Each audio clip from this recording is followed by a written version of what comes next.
It's now been 3 decades since the first Elder Scrolls game, Arena, was released, with the Elder Scrolls series blossoming to unconceivable popularity.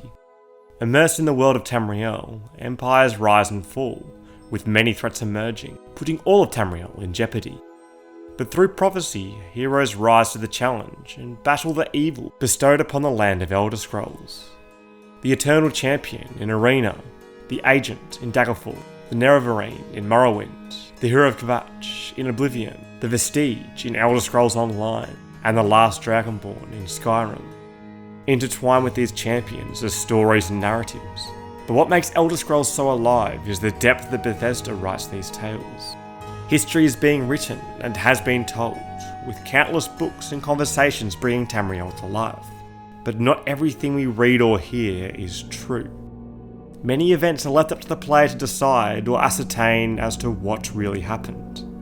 An iceberg chart is a way to organise these theories and conspiracies, with more well-known topics appearing at the top of the iceberg, and the more mysterious, far-reaching, or contentious the theories become, the further down the iceberg that topic is placed.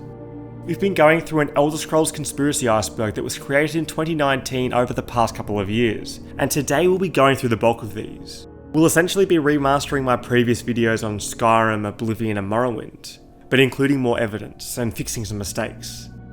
And not only that, we'll be covering more points around the iceberg, including pieces from Arena, Daggerfall and Elder Scrolls Online, along with new theories from games we've already covered.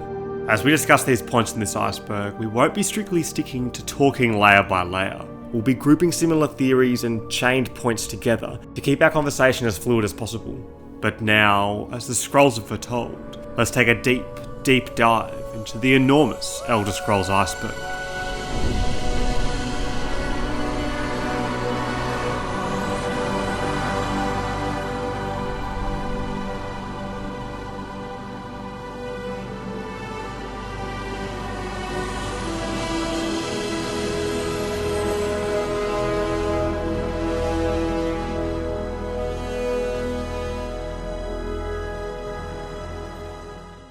The sky of Tamriel is a place of beauty arching across the horizon, being a veil for many mysteries.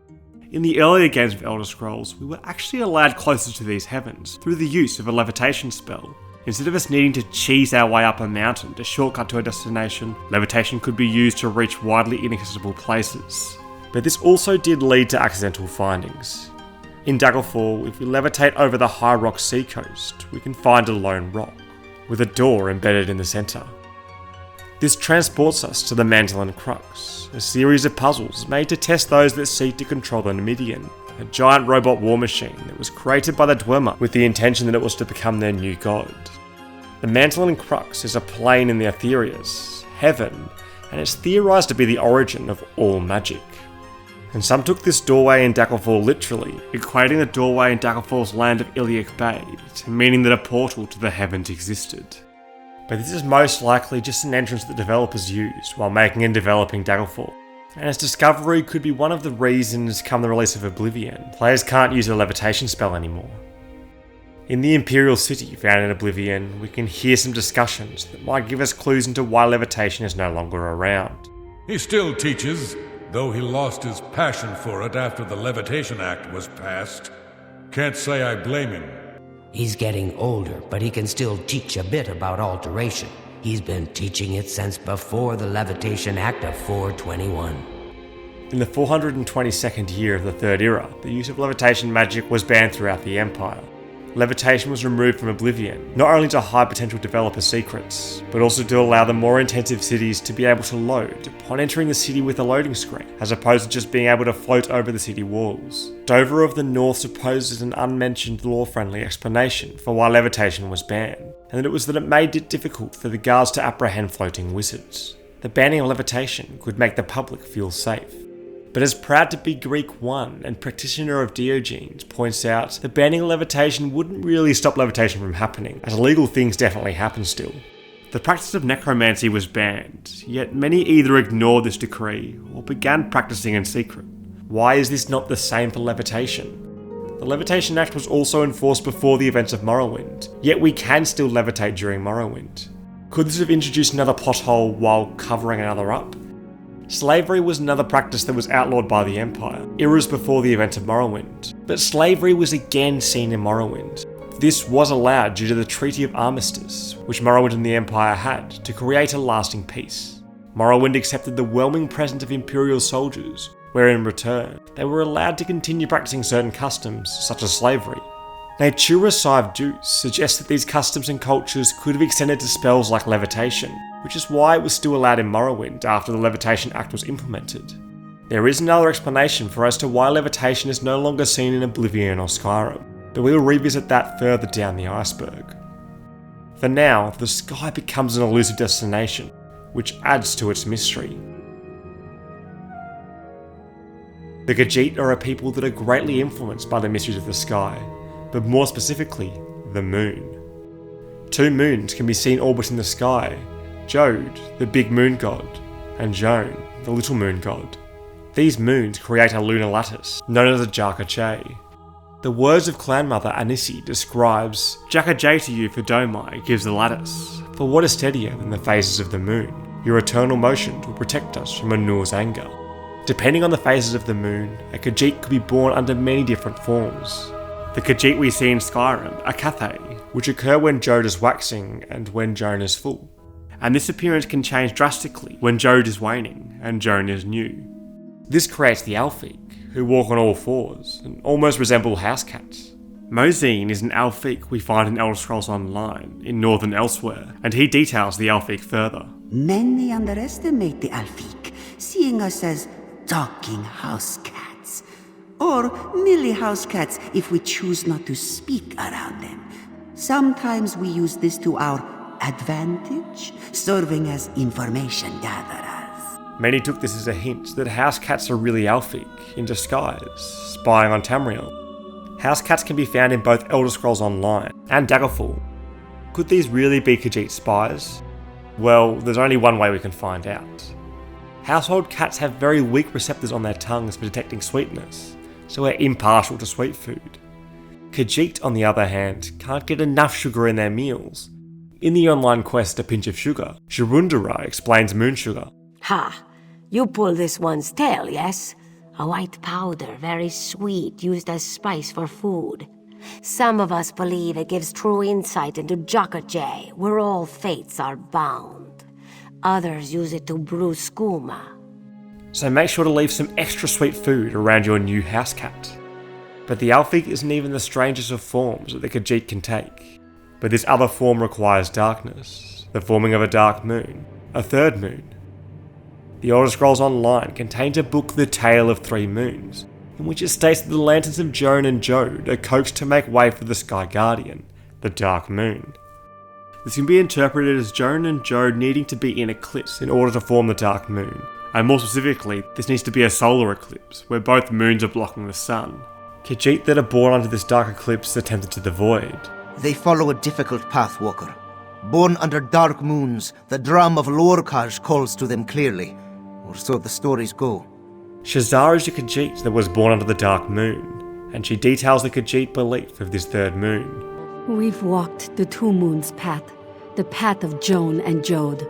But there is a third moon, the Dark Moon, the enemy of the Khajiit. Lorkhaj, the missing god. Lorkhaj is the Khajiit version of Lorkhan, the god of all mortals. The monomyth details how through a trick, Lorkhan created the mortal plane. The lunar Lorkhan states that the two moons were, and are, the two halves of Lorkhan's flesh divinity. Like the rest of the gods, Lorkhan was a plane that participated in the Great Construction. The Khajiit believe that this third moon, the Dark Moon, is the corpse of Lorkhan. This acts as a journey, a trialling ground, for those Khajiit that wish to take the mantle of a very unique Khajiit, the Main. The Main are leaders of the Khajiit, and they're strong fighters, with there only being one Main at a time. Those that are not Mains, according to the pride of Alkosh, are the Forgotten Mains, destined to never rule. We give them purpose, guidance. We sing the words of Alkosh so that his wisdom may collect in their hearts like the bottom of an hourglass. These secret defenders who shall join the pride of Alkosh. This phenomenon of the Khajiit is all the more curious, and we aren't the only ones entranced by the influence that the moon has on them. The Tale of Drosera details that Wulfgar, High King of Skyrim, upon seeing the ferocity of the Khajiit warriors, could not bring himself to put them to death. Using the roar that Lorkhaj had given him, he spoke to Massa and Secunda to move their fullness in the sky. The Khajiit warriors became Sench, but Lorkhaj stripped them from all reason. It's said that Lorkhaj's influence altered the Khajiit into Rojit, which is stated to be the ancestors of saber-cats. So Wulfgar probably tampered with the birth cycles of the Khajiit, and this might not have been the only time that it happened, with many thinking that the Thalmor, a government council of the elven supremacists, tampered with them through the creation of the Void Knights. The Great War describes that Joan and Jode disappeared for a 2-year period, in a time that became known as the Void Knights. When the moons returned, the Thalmor announced that they used previously unknown magics to bring them back.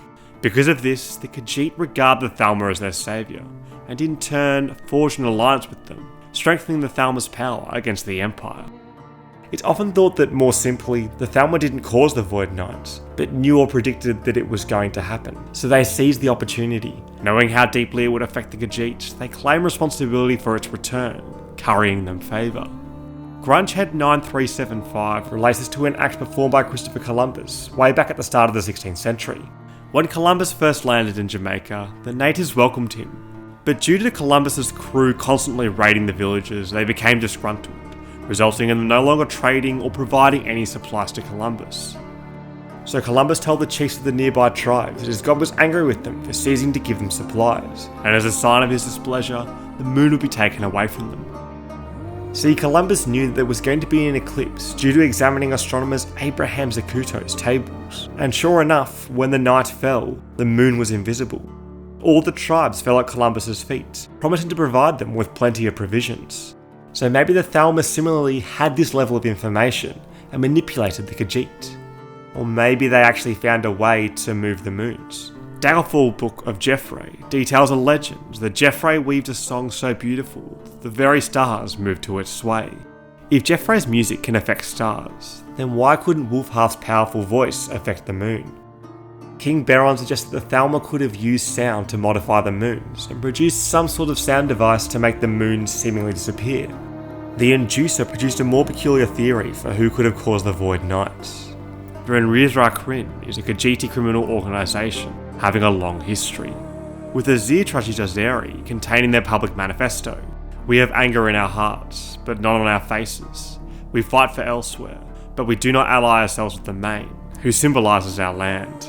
The Thalmor themselves want to remove the Main, destabilising elsewhere, and could have struck a deal with the Enrizra to eliminate the Main and change elsewhere. There's an interesting tidbit found in the words of Clan Mother Anisi. The Khajiit must be the best climbers. They must climb to set the moons back in their courses. Now this could be interpreted as metaphorically climbing to the moon, but what if it was sincere? If the Thalmor hid the moons, wouldn't the Khajiit be able to make them reappear? Perhaps the Enrizra used Khajiiti magics, which blocked the other Khajiit from returning them, with the Thalmor later claiming responsibility for the return of the moons, letting the Enrizra secret faction to flourish. Many factions seem to have a fascination with the moons, and it's no surprise that Michael Kirkbride, a writer who worked in the Elder Scrolls franchise for over a decade, made many pieces of work surrounding the moon. He has written a lot of content for Elder Scrolls, both officially and unofficially, and the credibility of these unofficial texts should be taken with a grain of salt. But Kirkbride's writing is heavily intertwined with Elder Scrolls, with his latest piece of official writing being in 2017, releasing with the Morrowind expansion of Elder Scrolls Online, so it's often quite valuable to at least absorb and contemplate his points. One of the points that he raises is that Sovngarde, the place of the Nordic afterlife, is located on the moon.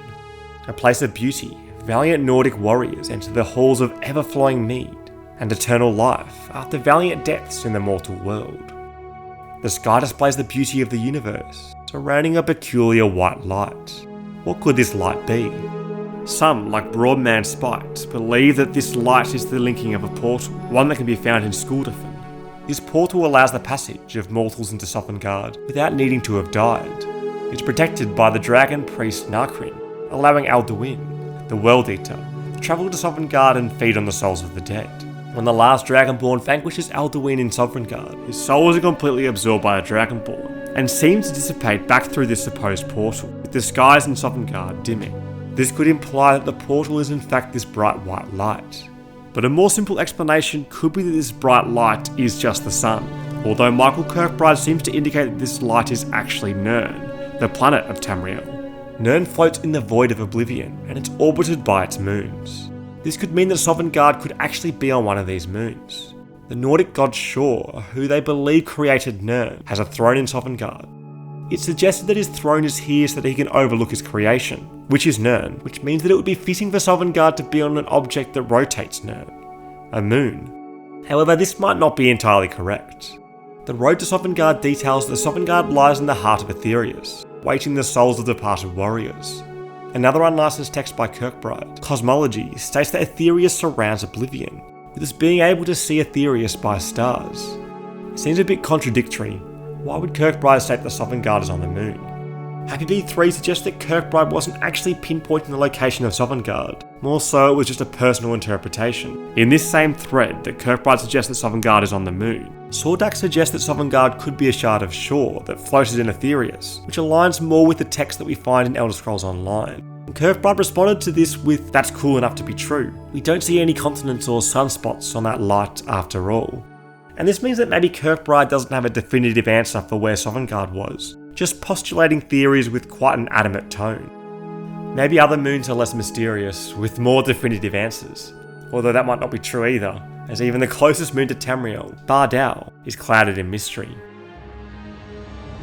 Hovering over Vivec City, the celestial rock of Bardal, the prison moon, was hurtling down towards Tamriel, but was stopped from crashing into the city by Vivec. It then remained hovering over the city, as an ominous reminder to its citizens to never stop loving the tribunal god Vivec. Vivec was a warrior poet, a living god who relished in his own self-image. As he lived in Vivec City, the entire Vivec City was considered a holy place, with many worshipping him.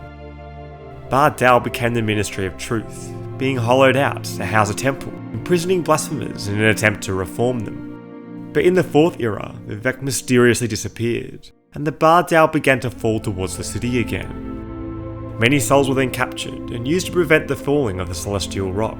Some souls were sacrificed against others' wills, and there were attempts to rescue those lost souls.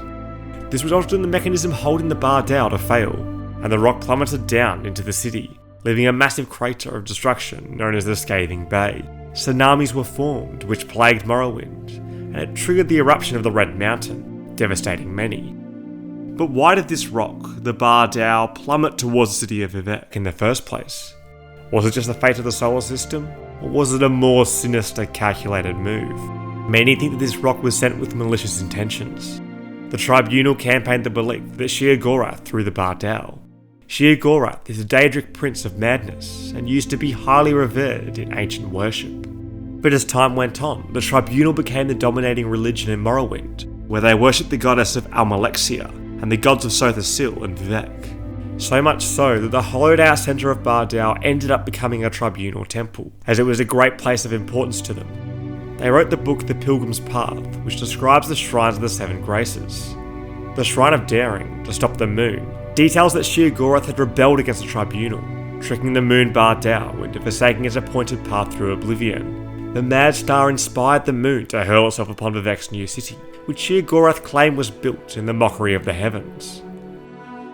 A Tale of Bardal, written by Emily Drolls, states that Sheogorath didn't actually much care where the large rock was going to land, or whether it would cause chaos or not, but he was just bored, and just took the mighty rock from the void and flung it far, far towards Nirn. So that's it then, Sheogorath is completely evil, and Vivec is our valiant hero, here to save us all. Praise Vivec! Hang on, this does seem a bit suspicious. Pilgrim's Path was written by the Tribunal Temple, who worshipped Vivec, so you'd think they'd be willing to bend the truth in order to paint Vivec in the best light possible. But we also have A Tale of Bardal, which was written by Amelia Drolls. What do we know about him? Not really that much. But this book can be found in Morrowind on Elder Scrolls Online, at the Temple of Canton, which contains the Library of Vivec. A reminder to all, together now, praise Vivec, praise the Three. Yeah, this is definitely heavily influenced Tribunal writing, so these books could all potentially be incredibly biased. And could these stories just be hiding the real truth of why the Bardal lies above the Vivec city? Another Morrowind book found in Elder Scrolls Online, The Testimonials on Bar Dao, is a collection of interviews to the citizens of Vivec City. Many rumours and fairy tales began to form about how the Bar Dao really magically appeared. Narkazug strangely explains that Bar Dao is actually not a rock, but a giant hunk of dung. Vivec said something about ogres that caused Malakath to squat over Vivec City and drop a stink-pickled rye on Vivec's head. A very creative suggestion there. Malakath was the god of curses, also known as the Orc Father, Morlock. The Orcs believe that Malakath was created due to the warrior Trinamak being devoured by the Daedric prince Boethia, defecating the Malakath. So Malakath is affiliated with dung. But yet again we've come across what seems quite common in these stories. Malakath is the Orc god. So as usual, when this magical rock just appears in Vivec City, every individual wants to attribute it to their own god. And so this could be an argument for why the rock was never destroyed, or made smaller while it loomed over the city. It became a sacred token to many. Sermon 33 from the 36 Lessons of Vivec state that Vivec merely raised his hand and froze the shooting star, the Lie Rock, just above the city. It gets even more interesting. The Lie Rock? What kind of lies could this be hiding? Vivec gave this name to the rock, so we could presume that the rock, or its intentions, had an opposite mantra to Vivec. Perhaps we may get a more impartial theory from outside of Tamriel. Pumpkin Panda believes that it was Vivec himself that threw the Bar Dao. He did this to paint himself as a saviour, encouraging the worship of him. Vivec does state in Sermon 33 that for his retention of the magical meteor to stay steadfast, the love of the people in the Vivec city must remain, otherwise the city will be destroyed. Now that doesn't really seem like something a hero would do, leaving their heroic deed as a threat for his people to always love him, and a reminder of his almighty power. Sheogorath was a very easy scapegoat for this atrocity, with it being painted that the cruel actions were being done by those that were against Vivec. The Last Dwemer believes that the real reason for why the Bar Dao is over Vivec City is a combination of all the three theories that we have mentioned so far. Malakath's excretion was used by Vivec as an intriguing piece to entertain Sheogorath, who hurled it at Vivec City upon request. Very far-fetched, but I guess it is an explanation for why there could be many theories of the Bar Dao, if we were intent on keeping them all as canon as possible. Elder Scrolls Online could air some light on this meteor in the city conundrum, with Vivec explaining his Bar Dao's actions. Did you notice that I haven't moved Bar Dao back to its original position? It's in no danger of falling, thanks to you. But as I wrote in the Ballad of Red Mountain, all actions have consequences and pose some risk. Best to leave it alone. Vivec says he kept it there as moving the Bar Dao could bring unforeseen consequences. Still, this could yet be another lie by Vivec, trying to cover his tracks, which is why I personally like the theory that Vivec himself caused the Bar Dao to hurtle towards Vivec City, exalting himself while condemning the lowly citizens beneath, as the tribunal smittenly followed his every word. That's enough moon and sky talk for now. Let's venture forth and land into the throat of the world. Although let's not forget about the Tribunal Temple that easily, as they had done more questionable things than just manipulate an entire city. The Pocket Guide to the Empire is a booklet that was made complementary to the games, being released as supplementary material. The first edition of the guide was included in the game manual for the spin-off game Redguard, and at that time, as it was before the release of Morrowind, the Tribunal had not been seen, but still was perceived to be the true power in Morrowind, which led many to speculate as to whether the Tribunal even actually existed. But once Morrowind was released, it did confirm that the Tribunal existed, but their true intentions were still questioned. One act that the Tribunal Temple allegedly did, that raised the eyebrows of many, was withholding the cure for vampirism. Found in Wolverine Hall, the Argonian Skinken Tree Shade is a member of the Mages Guild, and focuses his study on the dark afflictions of the world such as ash creatures and vampirism. He gives the Nerevarine many tasks to help aid his research, and one of the books is the second volume of The Vampires of Vardenfell. There are 2 books in this series. The first is common in Morrowind. Most rare booksellers have a copy. The second volume is rare. If you can find a copy of Volume 2, I would be grateful. It's a little peculiar that a first volume of the book could be so popular, while the second volume is so rare, but bookseller Jabasha shed some light onto this. It is a rare book. The temple does not like this book and could punish Jabasha if they knew. So the temple has banned this book, But as for the first volume, one of the places we can find this is at the Gnissis Temple, a pilgrimage destination for tribunal members. So it seems like it's only the second volume of this book that has been exiled from the tribunal. I wonder why. The first volume of the Vampires of Vardenfell described the mysterious and sinister movements of the 3 known bloodlines of Vardenfell, with victims being infected contracting a disease that is incurable and irreversible. But the second volume of Vampires of Vardenfell contains anecdotes of individuals who have supposedly been cured of vampirism, along with the ancient tradition in temple doctrine, which believes that Molag Bal, the father of monsters, spawned the first vampire upon the corpse of a defeated foe. Now, some believe that the temple have banned this book due to withholding the cure of vampirism, which could indeed be true, but not as malicious as it first seems. Volume 2 talks about vampire hunters, who are primarily composed of formerly afflicted vampires that are now cured of the disease. And these vampire hunters were said to also refuse to reveal the cure of the disease, in fear that if a cure was revealed, many thrill seekers would deliberately infect themselves. And this could be the same reason as to why the tribunal has banned this book. Volume 2 states that scholarly inquiry upon the origin of vampirism is discouraged by the temple, and that could just be to limit the potential chaos in the future. Or could it be to prevent the true terrors of the temple from being revealed? The disease of vampirism is throughout Elder Scrolls, with the mysterious Akavir stating that even long ago, men in Akavir were eaten by the vampiric serpent folk of Seichi. But perhaps what's more frightening is that there could be vampires hiding anywhere, in amongst their townfolk prey. A more straightforward example of this is Alva, one who wishes to enslave the town of Morthal. This town's blood is ours. Leave it. Now we must return to our roles, as the sheep suspect the wolves. But less clearly was a personal advisor of Uriel Septim VII, Yagothan. Yagothan banished Uriel Septim to Oblivion using the Staff of Chaos, in an attempt to take the throne for himself, using illusion magic to disguise himself as the Emperor. Ultimately though, he was thwarted and defeated by the Eternal Champion. Yagothan sent magical visions to the soon-to-be Eternal Champion, and one of them implies something very interesting. My minions soon approach, but I will not consign you to the dark door of death. You have proven your worth. Once you are killed, I will raise you to fight for me as one of my servants. Give him to me now, and I offer you everlasting life. Kilkunda believes that this raising to fight for Yagothan, the opportunity for everlasting life, is actually the turning into a vampire. The sprites of a vampire and Yagothan in Arena do look quite similar, so it certainly is possible.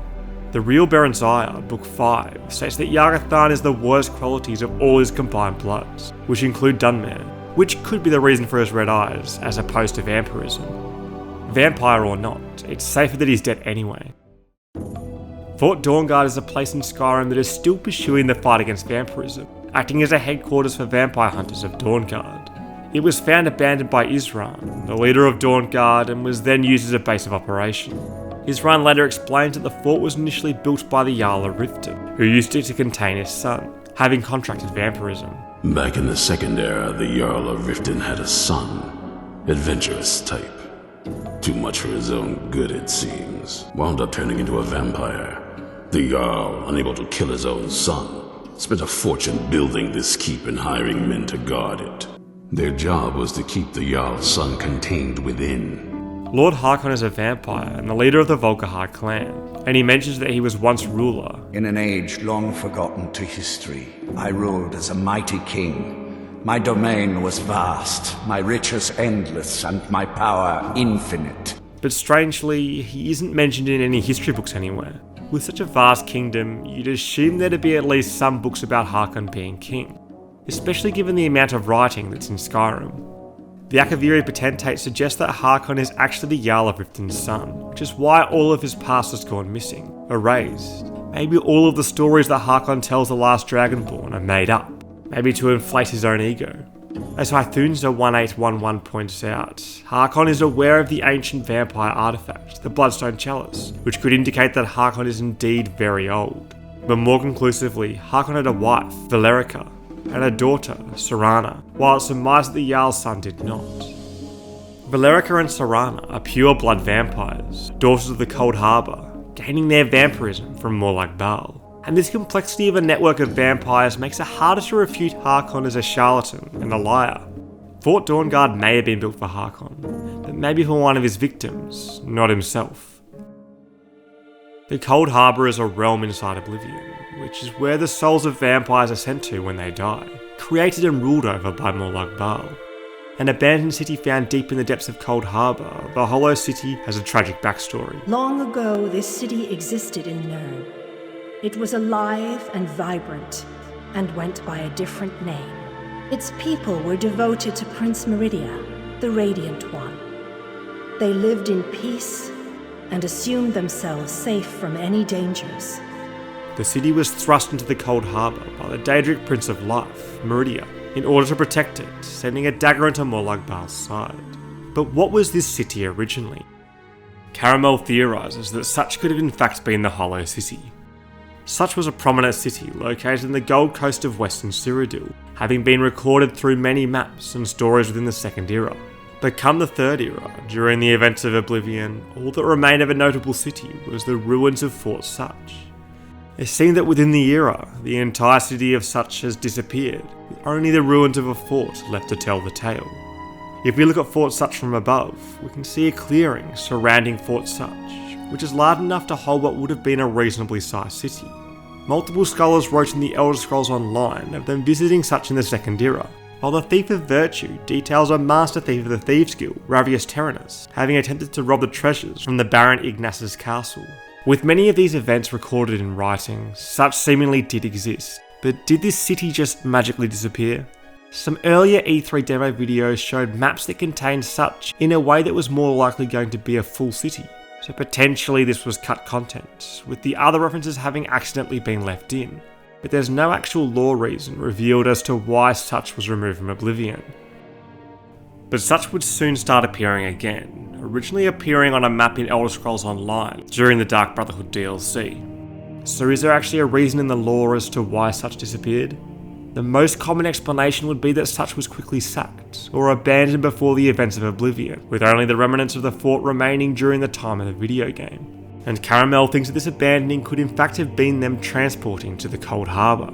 Many parallels can be drawn between the Hollow City's architecture to that of a city that's located within the Gold Coast of Cyrodiil. A city just to the south of Such, Anvil, seems to have the same red-tiled roofs and architecture, so perhaps the lost city could have come from the same location. It always seems strange that if the city of Such was destroyed, why were the only remains left being that of a fort? Meridia could have easily moved this city, without the fort, into the Cold Harbour. The Hollow City also contains 4 watchtowers, which could have acted like lighthouses, and Such could have housed these lighthouses, with the city stretching out west, towards the water, closer to Hammerfell.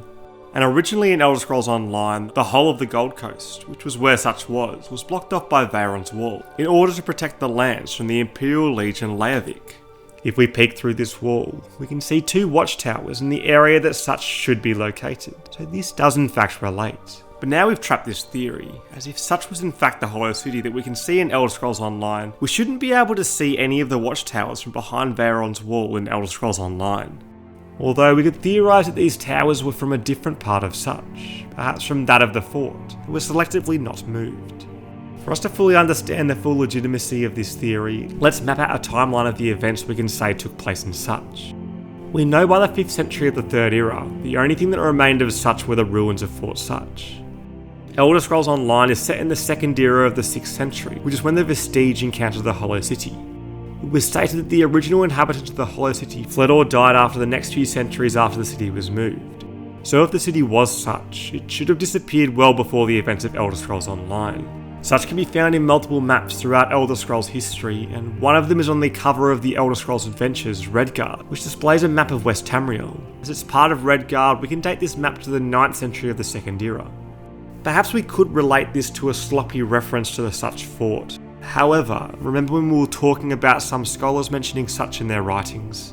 The Thief of Virtue can't be specifically dated, as some others can. In the biographical book of the High King Yoren of Skyrim, it mentioned that he spent some time in Such, having been born only a couple of decades between the events of Elder Scrolls Online. If the book is indeed of truthful origin, then Such would have been there around that time. This is revealed to be true, as on the 3rd of June 2024, the Gold Road expansion was released for Elder Scrolls Online, and with this, the gates to Such opened, revealing a city amidst devastation. Turn back, traveler. There's trouble in the town of Such that you want no part of. vampire trouble.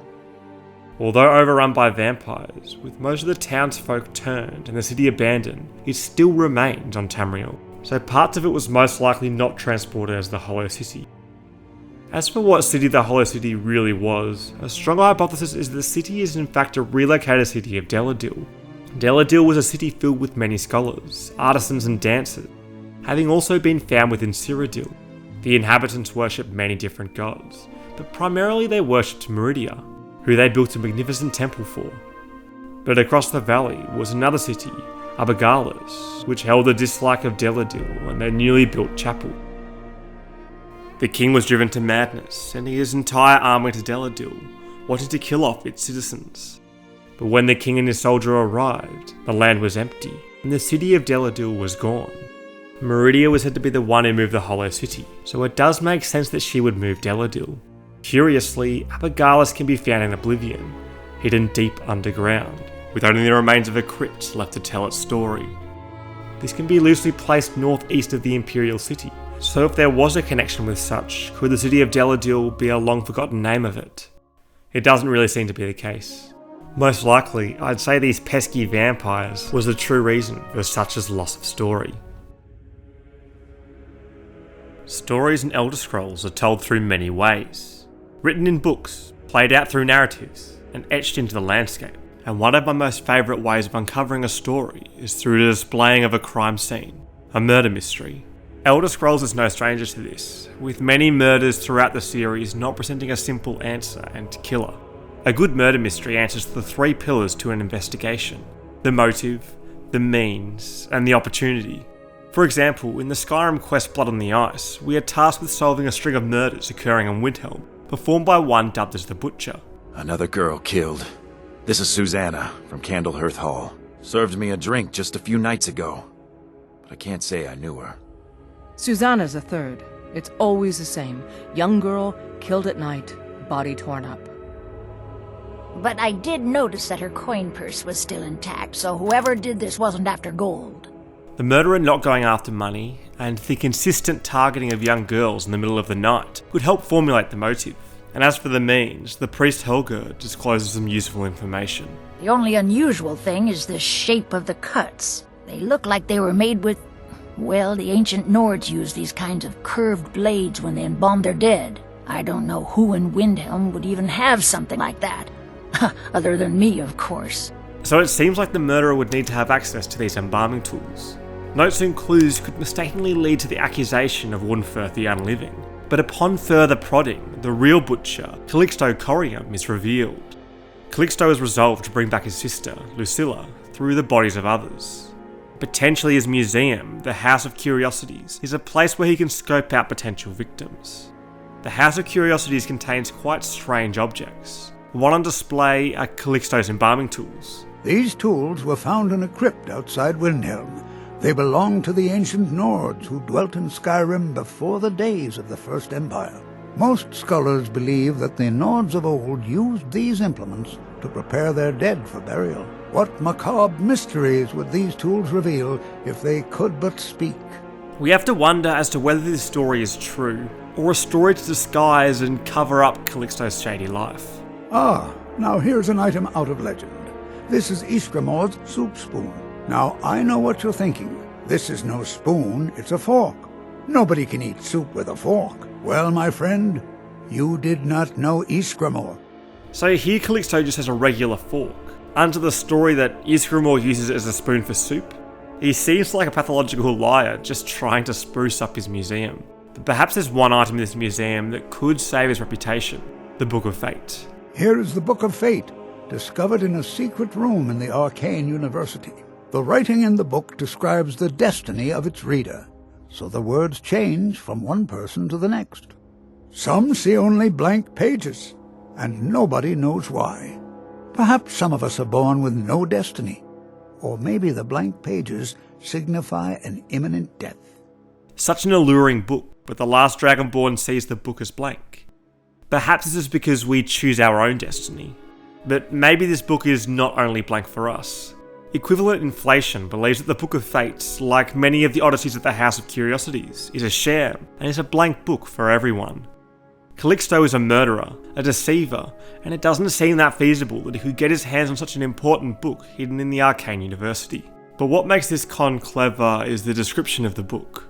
Everyone wants to have a destiny, and if they saw it as blank, they would be unwilling to admit it, as it would make them appear as disposable, and this ego would lead many to make up what they read in order to feel important. And this could have been cunningly planned by Calixto's deceit. And this deceit, with a murderous intent, does make the discovery of the Butcher quite easy, but not all murder mysteries in Elder Scrolls are that simple.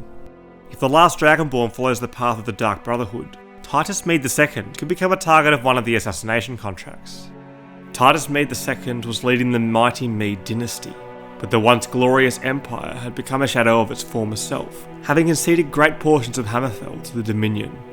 The empire was reduced to only the regions of Cyrodiil, High Rock and Skyrim, with Skyrim becoming the centre of a civil war, and maybe this unrest helps lead to a very interesting request to erase Titus Mede II. But unlike many of the Dark Brotherhood contracts, the motive and true requester of his contract is not revealed, and Titus himself acts quite strange upon realising that the last Dragonborn has been sent to end his life.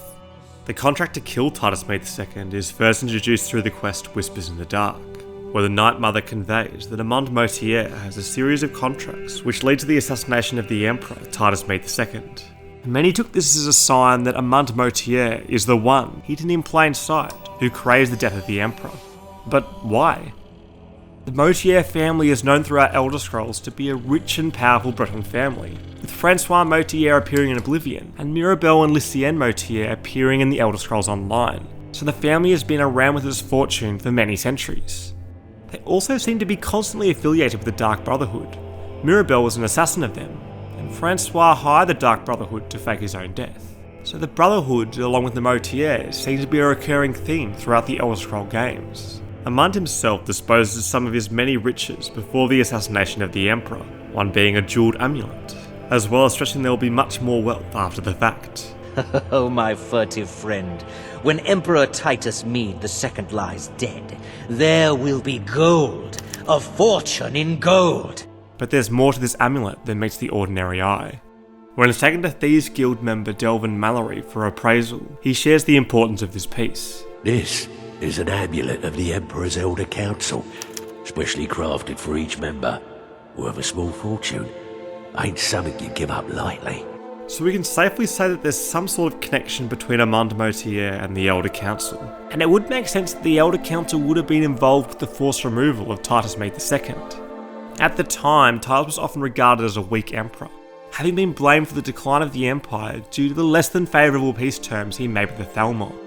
With members of the Elder Council unhappy with how the Empire was being run, perhaps one of them took matters into their own hands and ended the Emperor's reign. Amand Motier could have been that member of the Elder Council, single-handedly enacting his scheme to end the reign of Titus, but that doesn't seem to add up. When the contract's being discussed, Amand is incredibly confident, such as when he discovers that Titus is dead. My friend, you may not realize it, but you have served the Empire, indeed all of Tamriel, in ways you cannot possibly imagine. Even when discussing his plan to assassinate the Emperor, I am sorry, but that's all I'm at liberty to say. Amand seems to allude that he has some strong and powerful support behind his contract, and may not even be in charge of the actions taking place, but is just another cog in the system. Even if we ignore the words he speaks, it's more than likely that Amand is still not working alone. The Elder Council amulet is made custom for each member of the Elder Council, and when presented to the right people in Tamriel, it can be used to unlock many secrets and powers. Perhaps Amand, being a lone renegade, managed to steal the amulet from a member of the Elder Council for his own use. But if that was the case, we would presume that the Elder Council member would sound the alarm for their stolen artifact, and the usage of this traceable amulet would be limited by authorities, so this doesn't really seem to be the case. But this also triggers another question. Because this amulet is so unique, wouldn't the handing over of this amulet to the Dark Brotherhood easily connect the Elder Council member to the assassination of the Emperor? Perchance there are greater risks or rewards at play, and the sacrifice of a single Elder Council member is just part of the greater good. I wonder another council member could have been such a powerful force in Tamriel that the authorities or other high-placed officials in the Empire would turn a blind eye to the treacherous amulet evidence. So we know that Amand had the opportunity and resources to assassinate the Emperor, but why would he do so? Potentially Amund wants more control over the Imperial Empire, maybe being able to do so more freely with a different empire at the helm. If the last Dragonborn questions Amund as to why they want us to kill the Emperor of Tamriel, he replies, "In the year 3E41, Emperor Pelagius Septim was murdered in the Temple of the One in the Imperial City, cut down by a Dark Brotherhood assassin. His killing ushered in, shall we say, a necessary change in Imperial policy. There are those now who wish for a similar change." If the Dragonborn joined the Imperial Legion after the Emperor has been assassinated, the oath upon joining changes from "Upon my honor, I do swear undying loyalty to the Emperor Titus Mede II. to "Upon my honor, I do swear undying loyalty to the Emperor." This purposeful change means that there is definitely an Emperor succeeding Titus Mede, perhaps one that has been hand-picked by the Elder Council. Amund Motier could have been one of those pawns of the Elder Council. Throughout the questline of assassinating the Emperor, Amund becomes increasingly nervous and dishevelled, perhaps worried that his own plan could be failing due to the traps laid by Commander Marrow. To assassinate the Emperor was never going to be an easy task, with the last Dragonborn originally killing a decoy. To cause unrest in Titus Mede's security, Commander Marrow's son, Gaius Marrow, is killed and an incriminating letter is planted on him. However, this just unleashes the fury of Commander Marrow, with the Dark Brotherhood all but being wiped out. And all of this complicates Amund's plans, added to his stress. "Please, you mustn't think I had anything to do with that. I wanted the Emperor dead. The true Emperor. I still do. It was Marrow. Maybe Amund is becoming more and more concerned for his own life. Initially, when the contract is first accepted, we meet Amund at Vollenrud, but upon the killing of the fake Emperor, Amund relocates to the Bannered Mare, looking quite different. In fact, these Amunds have different noses, and lips, so these characters are starting to be suspiciously different. We could explain these changes in multiple ways. It could just be simply a development error. The Amund has two different NPCs for different areas, with one being marked as important, while the other can be easily killed off. The developers wanted Amund to appear more stressed. Maybe they accidentally changed some other facial features as well. A more friendly in-game explanation could be Amund paying a visit to a special wood elf called Galathyl.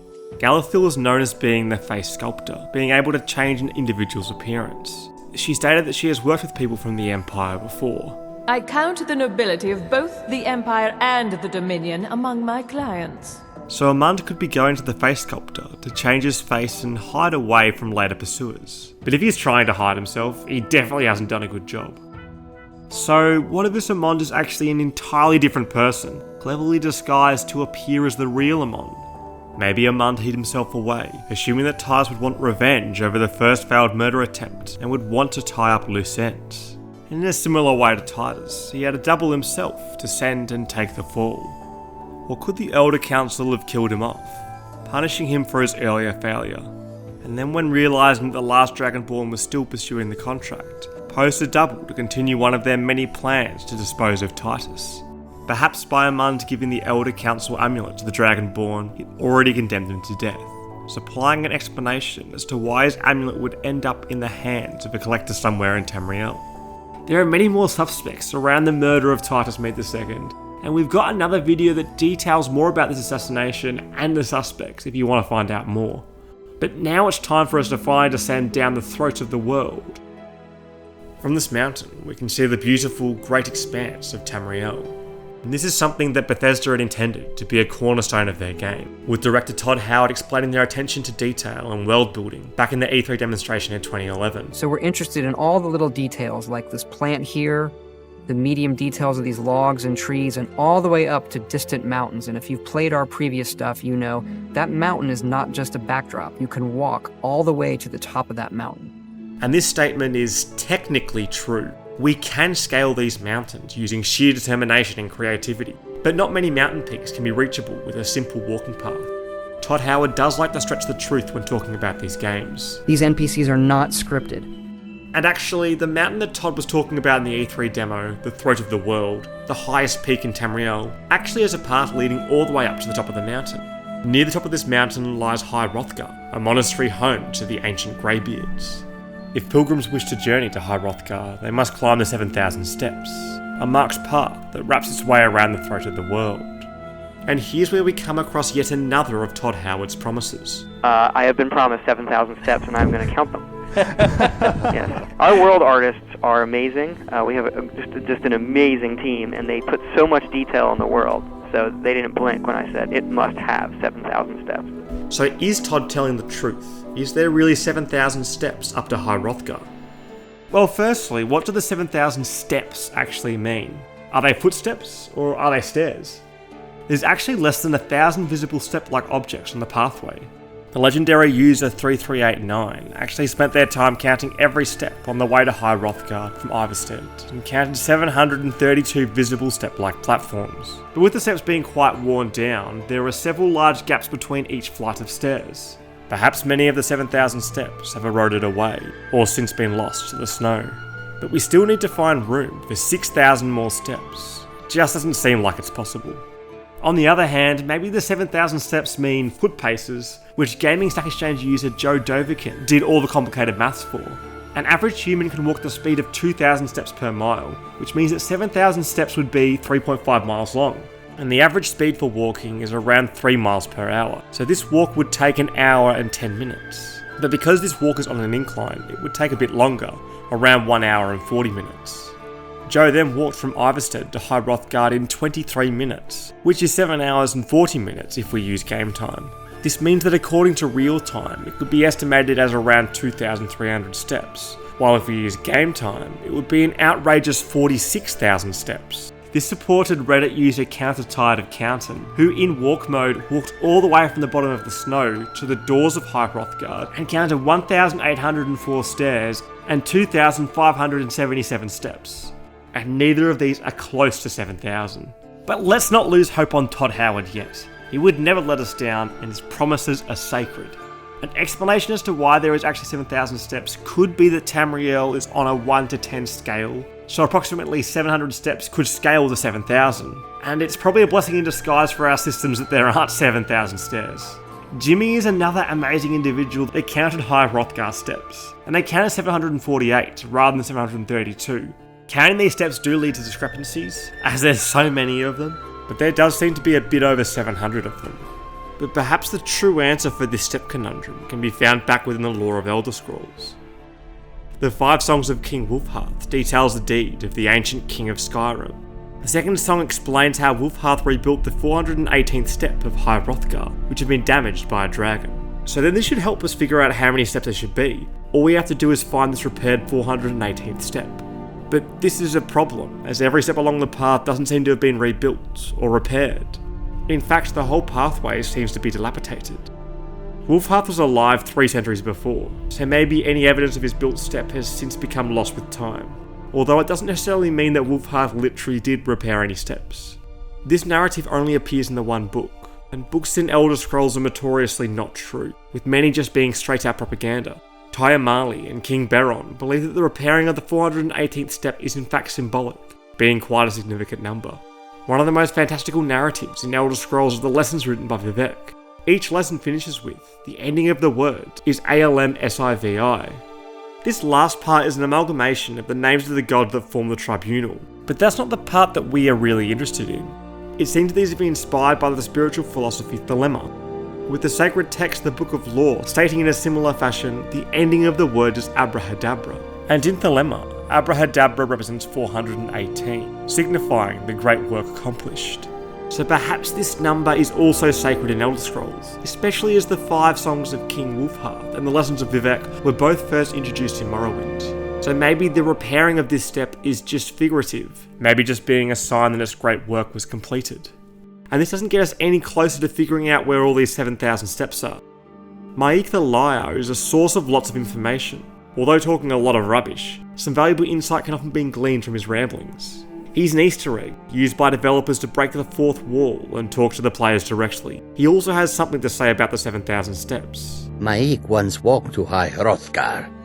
So many steps, he lost count. So is this the developers admitting that they are indeed not 7,000 steps? Just a large enough number to lose count? Todd Howard shouldn't have been so trusting of these developers. Marvin TO606 has another theory, that the 7,000 steps were actually the steps the Greybeards first took when first travelling up to High Hrothgar. Before it was tainted by steps and a quicker route, someone had to make the trek up the mountain initially, building all of these markers and constructing an easier pathway up to the peak. And maybe this symbolic route was actually 7,000 steps. Maybe the 7,000 steps the developers had to make to construct this mammoth of a mountain. Maybe Todd Howard can get away with another stretch of truth on this one.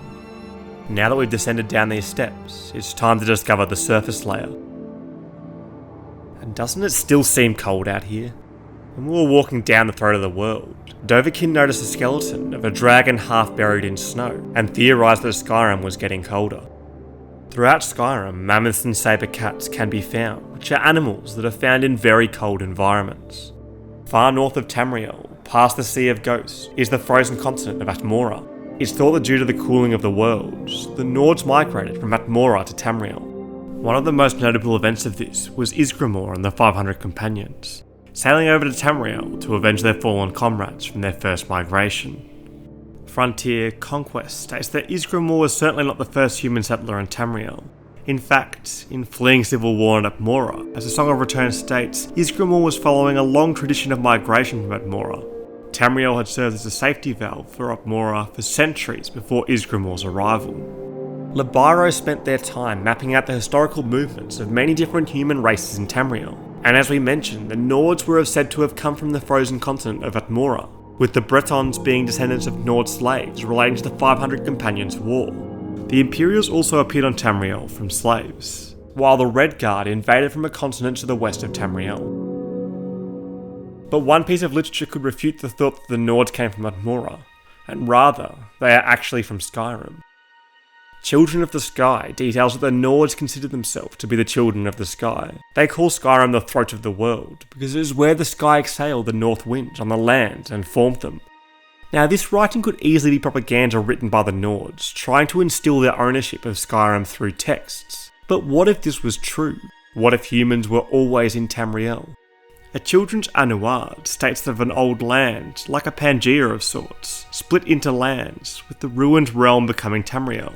The old Enefe, which later became races like the elves and the dwarves, stayed on the continent that is now known as Tamriel, while the wandering Elnefe were divided into the other three continents, becoming the Nords of Atmora, the Red Guards of Yakuta, and the Seichi of Akavir. This means that human life would have begun on the continent that predated Tamriel, which means the Children of the Sky could be correct. And notice the title of the book that Frontier Conquest was referencing, the Song of Return. The Nords are returning to Skyrim. However, we still have one race surrounded in mystery. Who were the slaves that the Imperials originated from? There's actually an extinct race of humans who existed in Skyrim. The Needs. The Needs were enslaved, and with the help of their northern neighbours of the Nords, they helped overthrow their elven master and later became known as the Imperials.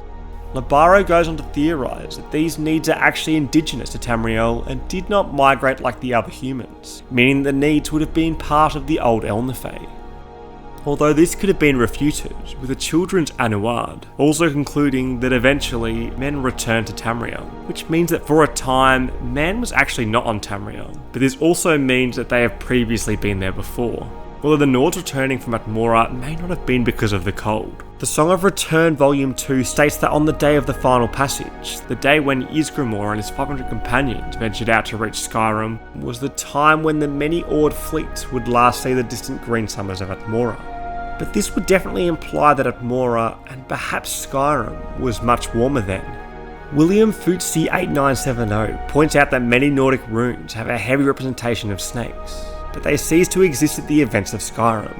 Being cold-blooded creatures, perhaps the colder temperatures drove them away, or to extinction. Many snakes can be found in Elder Scrolls Online, but seldom mentioned in Skyrim outside of iconography. The Hope of the Redorian details the omen of the Dansworm Viper, a snake that was stepped on by an assassin, thwarting their plans to kill Arya Valkor, Serpentkin. But this could yet again be just a tale, or a memory of a much warmer time. But it's still not that conclusive that Skyrim is getting colder. Arena is set 245 years before the events of Skyrim, and we can see its depiction of Skyrim, which as Oscar Janczak points out, makes Skyrim look even colder than what we can see come the events of the 5th Elder Scrolls game. And like the half-buried dragon bones, we can see a mammoth who appears to be recently thawed out, with ancient Dwemer arrows embedded into its side. The Dwemer were a highly advanced race, inventing revolutionary machines and building elaborate underground cities, but they disappeared without a trace a long time ago. Many of their artifacts are hidden away, protected by their ancient machines and traps, so the appearance of their arrows would suggest that maybe this mammoth is a locked capsule of time, with the ice actually melting, exposing the mammoth after many years under ice and snow. So maybe this dragon isn't having snow built up around them, but like Hey 96 thinks, they became visible due to the melting snow. Thank you, ancient Dwemer civilization, bestowing onto us your ancient artifacts, whatever happened to you. It's said that during the Battle of the Red Mountain, the Dwemer mysteriously disappeared, so let's trek along the surface of the iceberg, through to Morrowind, and up the Red Mountain peak. Indril Nerevar was a fabled champion of the First Era, who led the Dunmer to rise up against the Dwemer in the War of the First Council. See, the Dwemer were attempting to build their new god, Numidium, the one that we found in the Mantle and Crux, but originally they were building it underneath the Red Mountain. This culminated in the Battle of the Red Mountain, where the Dwemer vanished. Well, almost entirely. In Morrowind, the Dwemer actually made their sole appearance in an Elder Scrolls game. Ancestral ghosts can be found guarding numerous tombs scattered throughout Vardenfell.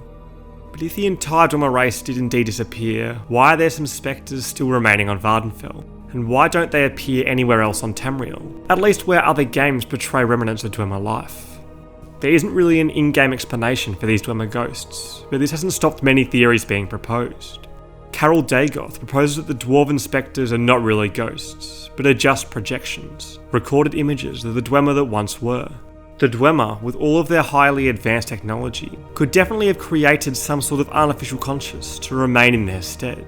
Even as lifelike as Redak Stongstooms, an undead Dwemer weaponsmith who even converses with Nerevarine. What are you doing here?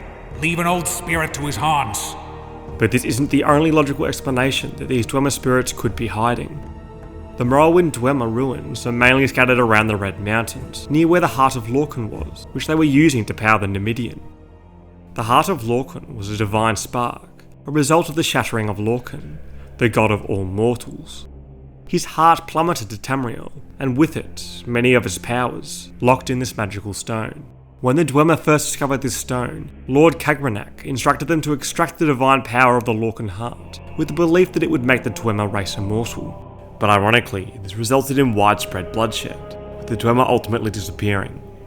One common answer for why these spectral Dwemer still remain is that they perished before the disappearance of the Dwemer, so they were excluded from this potential plan. But this still wouldn't exactly explain why we don't see any Dwemer ghosts throughout Skyrim. Illitaris believes that these Dwemer ghosts were actually connected to the Heart of Lorkhan in some way. Because of the Nerevarine, at the conclusion of Morrowind, the Heart of Lorkhan seemingly vanished from Tamriel, so perhaps the Dwemer spectres did as well. The Dwemer ghosts aren't actually the only remains of the Dwemer that we can see throughout Morrowind. In the Dwemer ruins located under Mournhold, the ashes of individuals can be found, and it looks like they've been vaporised in the midst of what looks to be their everyday life. And it seems like two Dwemer must have had a very interesting daily life, at least according to the peeping Tom Dwemer outside their doorway. But if the Dwemer did mysteriously disappear, then why are there piles of ashes left behind? Were they in fact instantly killed, reduced to dust? Maybe yet again, something happened to this Dwemer before the Great Disappearance, as there are no ashes found anywhere else in Tamriel. In fact, it's only the Tribunal expansion of Morrowind that contains these ashes, as Treacletop 3826 points out, which means it could have just been an oversight made by that DLC. There are many writers from Morrowind that are not included in the Tribunal expansion, and they wrote about the Dwemer. Balladus Demnavani, a Dark Elf sorcerer who takes a great interest in the Dwemer, mentions that, as the Dwemer left no corpses or traces of conflict behind, I believe that generations of ritualistic anti-creations resulted in their immediate, but foreseen removal from the Mundus. Maybe he didn't see the ashes, or maybe these ashes aren't even the Dwemer at all. So what really happened to the Dwemer? Did they just die, or did they really disappear? While we have been saying that the entire Dwemer race left without a trace, this isn't entirely true. Yagrum Bagan, a master crafter who once served the chief Dwemer architect Lord Kagrenak, is the last living dwarf during the events of Morrowind, and he too ponders on the disappearance of the dwarves. I cannot say what happened. I was not here to observe. I was in an outer realm at the time, and when I came back, my people were gone. I left Red Mountain wandering Tamriel for years, searching our deserted colonies, looking for a survivor or an explanation. Then a long, long time ago, I returned to Red Mountain, still looking for answers. Instead, found corpus disease, and I've been here ever since. I have theories if you are interested. Yagrum can help uncover the mystery of the dwarves through the deciphering of the ancient Dwemer texts, with one of great value being the Egg of Time. The Egg of Time is a book of random Dwemer letters, coupled with images with what looks like instructions on how to use Lorcan's heart. Unfortunately, when the letters are deciphered to English, the words seem meaningless, but Yagrum can at least briefly explain the book's intentions. The Dwemer were not unified in their thinking. Kagrenak and his tonal architects, among them Bithwan Bazank, believed they could improve the Dwemer race. Others argued that the attempt would be too great a risk. Although this book argues that nothing disastrous could result, the disappearances of my race argues otherwise. So if Bithwan agrees with Kagrenak on the use of the Lorcan's heart, could the Egg of Time be a reference to Kagrenak's intention and what has happened to the Dwemer? And this could be explained by one theory on what happened to the Dwemer, and that's that they achieved zero-sum. In one of Kirkbride's unofficial texts, Vex's teaching, a state called CHIM is described where one escapes all laws of the divine world, breaking free of the world egg. It's believed that individuals such as Talos, and more appropriately Vivek, achieve CHIM, with Vivek spreading his knowledge through his 36 lessons. To break free from the world, one must understand that you are part of a dream by some unknown godhead. And through this, you can also become a god, being able to control the dream. However, if the realization occurs to beings that are not strong enough, they can suffer zero-sum. They can't understand that if everything is a dream, how they themselves can exist. This zero-summing results in them blinking out of existence, like the unnamed moth priest in the unofficial text Eat the Dreamer. Silenus 11 does not believe the Dwemer race was zero-summed. To zero-sum the Dwemer would mean not only to make them disappear, but all evidence of their existence to also disappear. So if they were zero-summed, there should be no Dwemer ruins or even Yagrum Bagan, even though he was in another realm. Mythic Dawn Commentaries 3 mentions that Talos, through CHIM, reshaped the land of Cyrodiil, the home of the Red King, to no longer be jungle. When we see Cyrodiil in Oblivion, we can see that the land is a temperate climate, not a jungle, which means that CHIM at least changed the future. However, Provinces of Tamriel describe Cyrodiil as the largest region of the continent, with most of it being endless jungle. The Provinces of Tamriel was first found in Morrowind, so we can assume that during the time of Morrowind that Cyrodiil was in fact a jungle. However, in Elder Scrolls Online, which is set almost 300 years before Typer Septim was even born, Cyrodiil is once again a temperate climate. Is it because with zero-summing there will be, and was, never any jungles in Cyrodiil? But funnily enough, the Provinces of Tamriel also exists in Oblivion, which still describes Cyrodiil as a jungle even though it's clearly not. If zero-summing did remove every memory and event, we could immediately discount this theory as to why the Dwemer disappeared. Dover of the North reaffirms that perhaps Kagrenak managed to access the divine power of the Heart of Lothric, but it revealed the truth of the dream to the Dwemer in the realm, causing them to zero-sum and vanish from Tamriel. I feel like zero-summing and CHIM is to help explain retcons in a lore-friendly way. So if this theory was correct from the Dwemer, I would be quite disappointed in its creativity, almost like it's sweeping the mystery under the rug. But this isn't the only theory for how the Dwemer disappeared. Another of the more obscure theories for what happened to the Dwemer is that their combined souls became the skin of the Numidian, the Dwemer's brass god. This theory stretches all the way to 1999, where developers for Morrowind were being interviewed before the release of the third Elder Scrolls game. An interview by the Skeleton Man was conducted to learn more about Morrowind's culture. Within the interview was one particular question, asking to shed more light upon the supposed brass god that the Dwemer were building. In character, the human Murakati Zal responded, I will tell you the truth, because you will believe none of it. The brass god is Anamidum, the prime Gestalt. He is also called the Divine Skin. He was meant to be used many times by our kind, to transcend the grey, maybe. This led many to believe that the god the Dwemer were creating required the Dwemer to be their skin. The wearing of the skin is a recurring theme in Morrowind. In the Anticipations, the followers of Boethia and Trinimac rubbed the soil of Trinimac upon themselves, changing their skin, paving the way for them to become the Changed Ones. The wearing of the skin changed the host ideology, so if the Dwemer were actually a part of the Numidian skin, then the god would be wearing the skin of the Dwemer, morphing the god into the Dwemer god. Numidium was meant to be powered by the heart of Lorcan, so could essentially be controlled by the skin. But the skeleton interview doesn't seem as clear-cut that all the Dwemer became the skin. Kragnarak was devoted to his people, and the dwarves, despite what you might have read, were a pious lot. He would not have sacrificed so many of their golden souls to create Animidum's metal body if it were all in the name of Grand Theatre. Maybe this wording doesn't say all because of Yargrim, the one outlier. Feed mentions one outlier in this text that often gets overlooked. The Dwemer's souls are referred to as golden. Souls in Elder Scrolls are divided into two colours. White souls are the souls of non-sentient creatures, including the Falmer. Black souls are the souls of sentient beings, being larger than that of white souls. But the Dwemer here are mentioned as having golden souls. It seems quite odd, as you would presume the Dwemer would have black souls like all the other sentient races. Starlit Seafoam suggests that maybe like how the Dwemer could have extracted part of the Falmer's souls to make them white, perhaps souls could be enhanced, making them go from black to golden. Or maybe this was just a poetic freedom, and we shouldn't take this literally. But could that reasoning extend as far as the divine skin? It's also important to know that this concept of white and black souls, which we'll get into later, were not introduced until the next game Oblivion. So perhaps if this interview was conducted again today, the answer would be different. I think the true meaning for why the Dwemer disappeared will unfortunately always remain a mystery.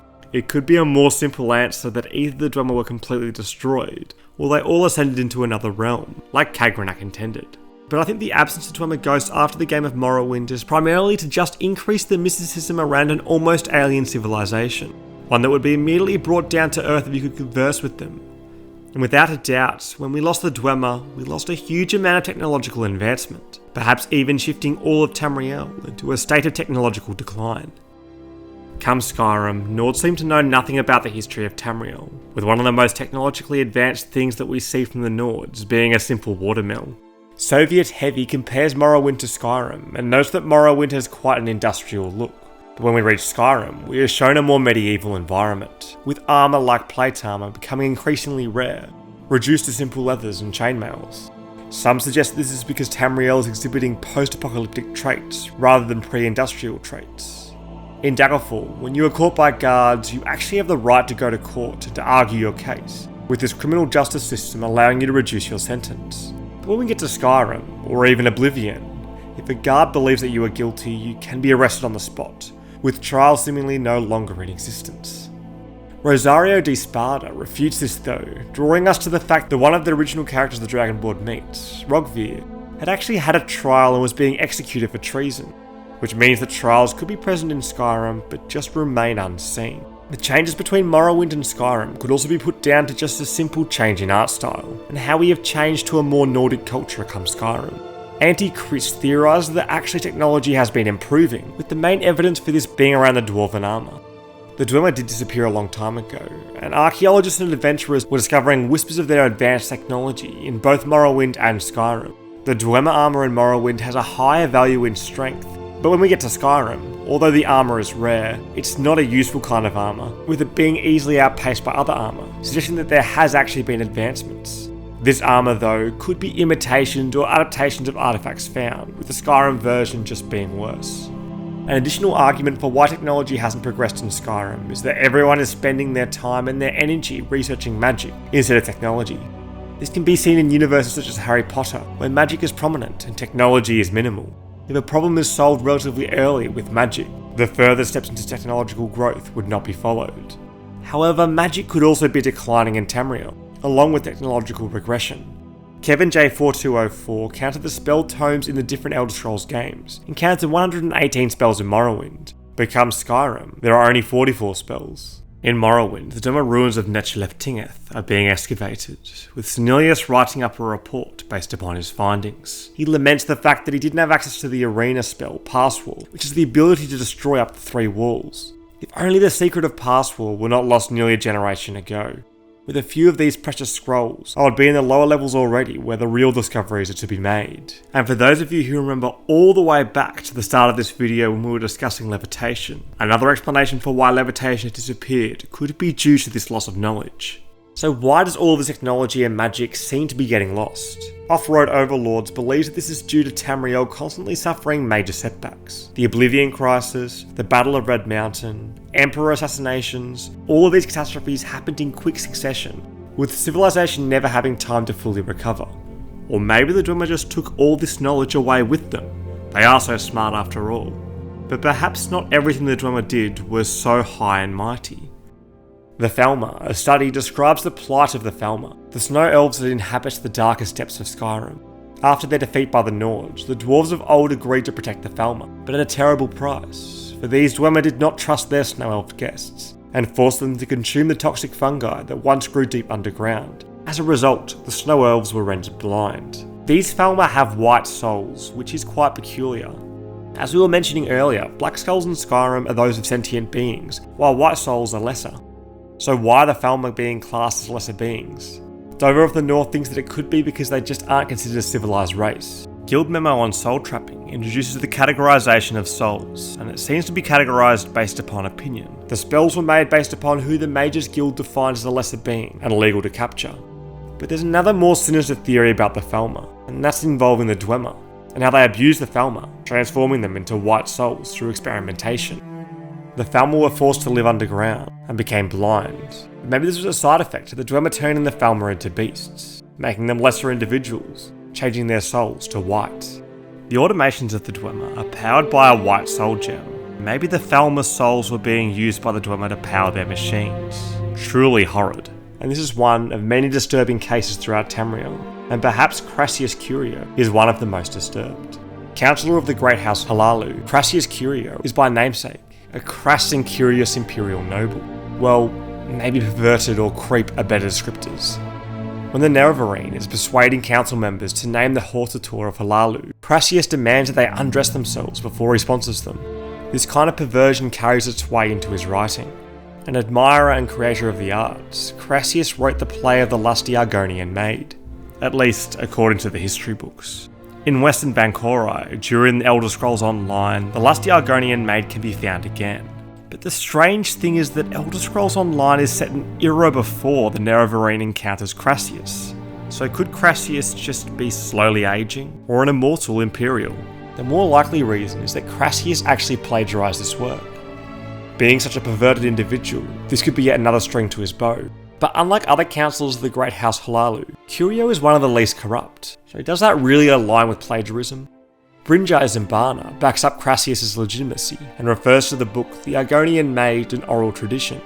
According to my research, the lusty Argonian maid has its origins in a long line of tales told by travelling bards, each with a slightly different title and premise, but the same end result. A female innocent succumbs to the charms of a dominant, married male character. So perhaps Crassius wrote his own adaptation, or resurrected the oral tale, immortalising it as a classic.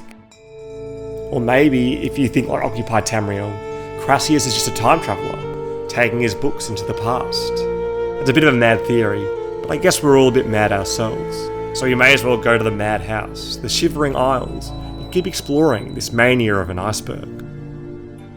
The Shivering Isles, a plane of Oblivion, is a world ruled by Zhigalag, the Daedric Prince of Order. Once I ruled this realm, a world of perfect order. My dominion expanded across the seas of Oblivion with each passing era. The Truth and Sequence, Volume 3, states that of the Daedra, only Zhigalag knew his nature, and he went mad in the knowing. Zhigalag lived the life of a madman, with the Shivering Isles then ruled by Sheogorath, the Prince of Madness. The Hero of Kvatch can face Zhigalag, which in turn breaks a curse on him and releases Sheogorath, with the Hero of Kvatch seemingly being named the new Sheogorath.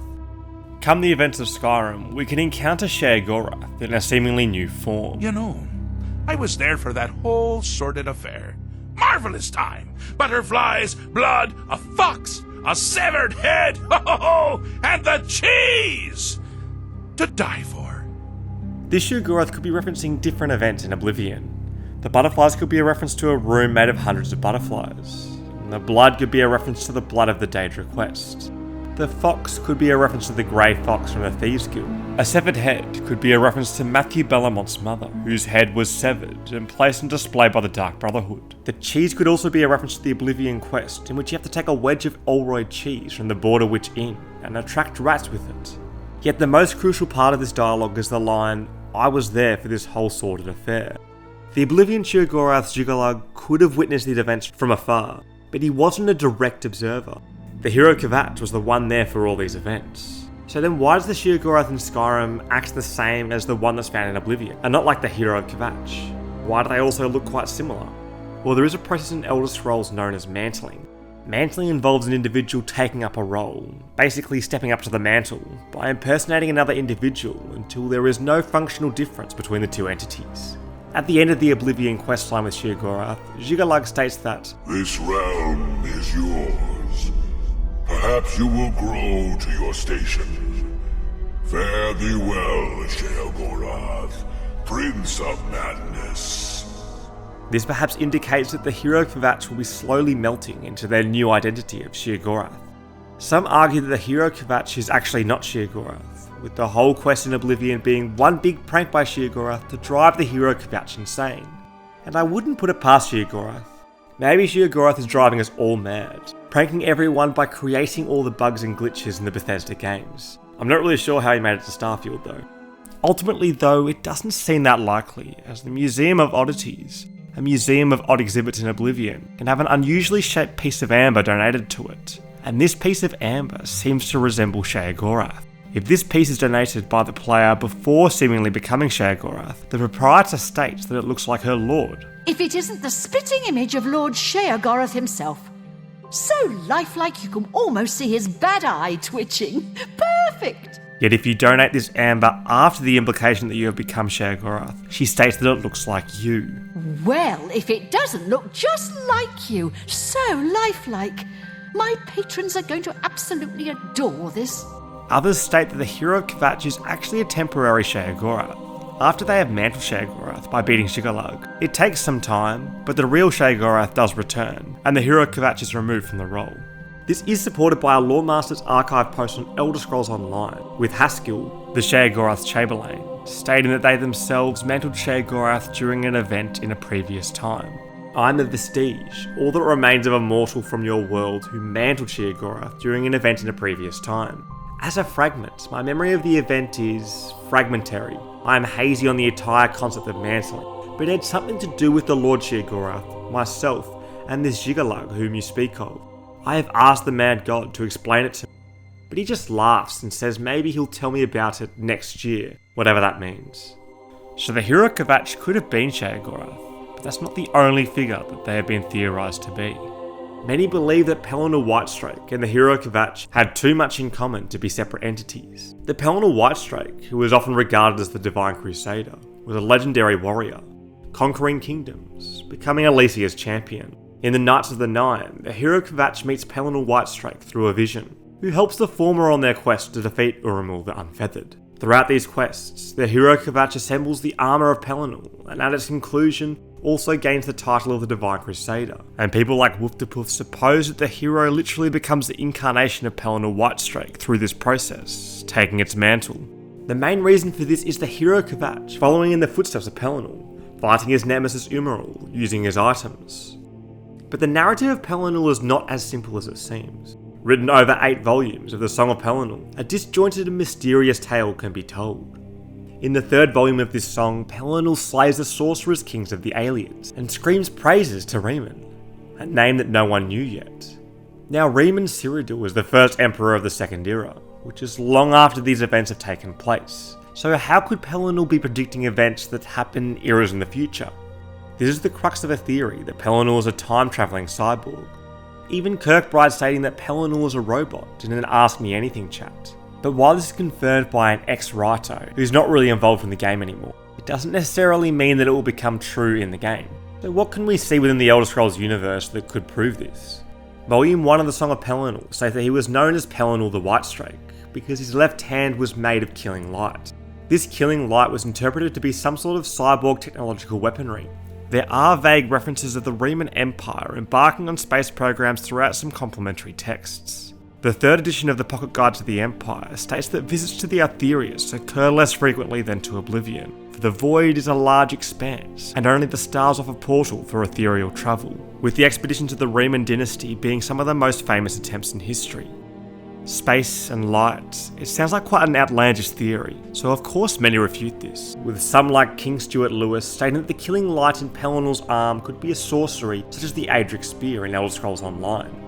Sheogorath's beard also suggests that Riemann could not actually be a reference to the Riemann Empire of the future.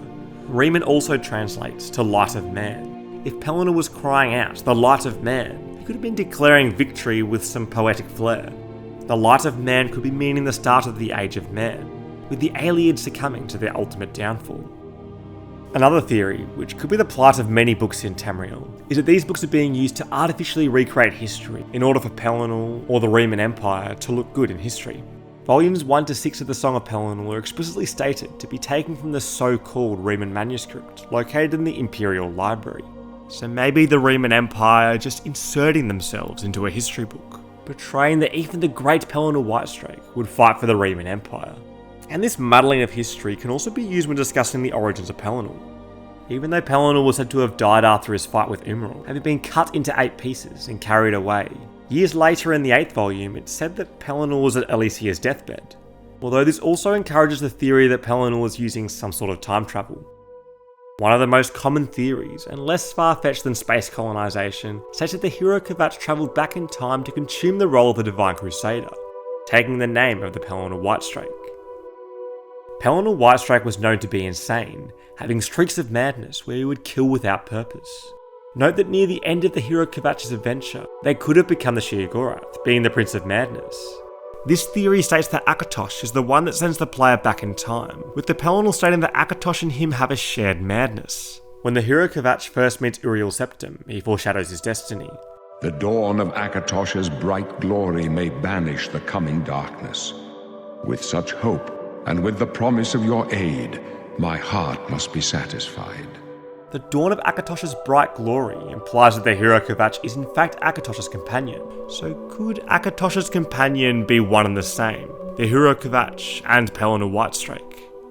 But most of the evidence discussing Pelennal is based upon the scriptures that we can get our hands on, which is quite questionable to say the least. Bull of Stars suggests that Pelennal Whitestrake could have just simply been a need who had escaped slavery and had been granted the relics of the Crusader. The tales of his legacy would then have been largely exaggerated and mythologized over time, with aspects such as the Divine Crusader being romanticized, while plot holes such as sightings after death also appearing. The hero Kvatch isn't the only protagonist that is thought to reappear in later games in Elder Scrolls. The Eternal Champion saves their Emperor, Uriel Septim VII, from the clutches of Yharg-Otharn. But upon saving the Emperor, the fate of the Eternal Champion remains a mystery. Uriel Septim remains in the Elder Scrolls games all the way up until Oblivion, where the ruler of Tamriel was assassinated by the Mythic Dawn cult. But by his side, the Eternal Champion is nowhere to be seen. Come the events of Daggerfall, the Imperial Battle Mage, who used to be Yharg-Otharn, is now Okato, and this led some, like Drubsicle, to believe that Okato is in fact the Eternal Champion. Not much is known of Okato, especially before the event of Daggerfall. The user guide of Daggerfall states that Okato is from Firsthold, and himself alone had earned the position of the Emperor's confidant and chief advisor. Well, we know that the Eternal Champion had also earned this privilege, so maybe they were the only one, alone, as they are in fact Okato. Okato was previously a member of the Elder Council.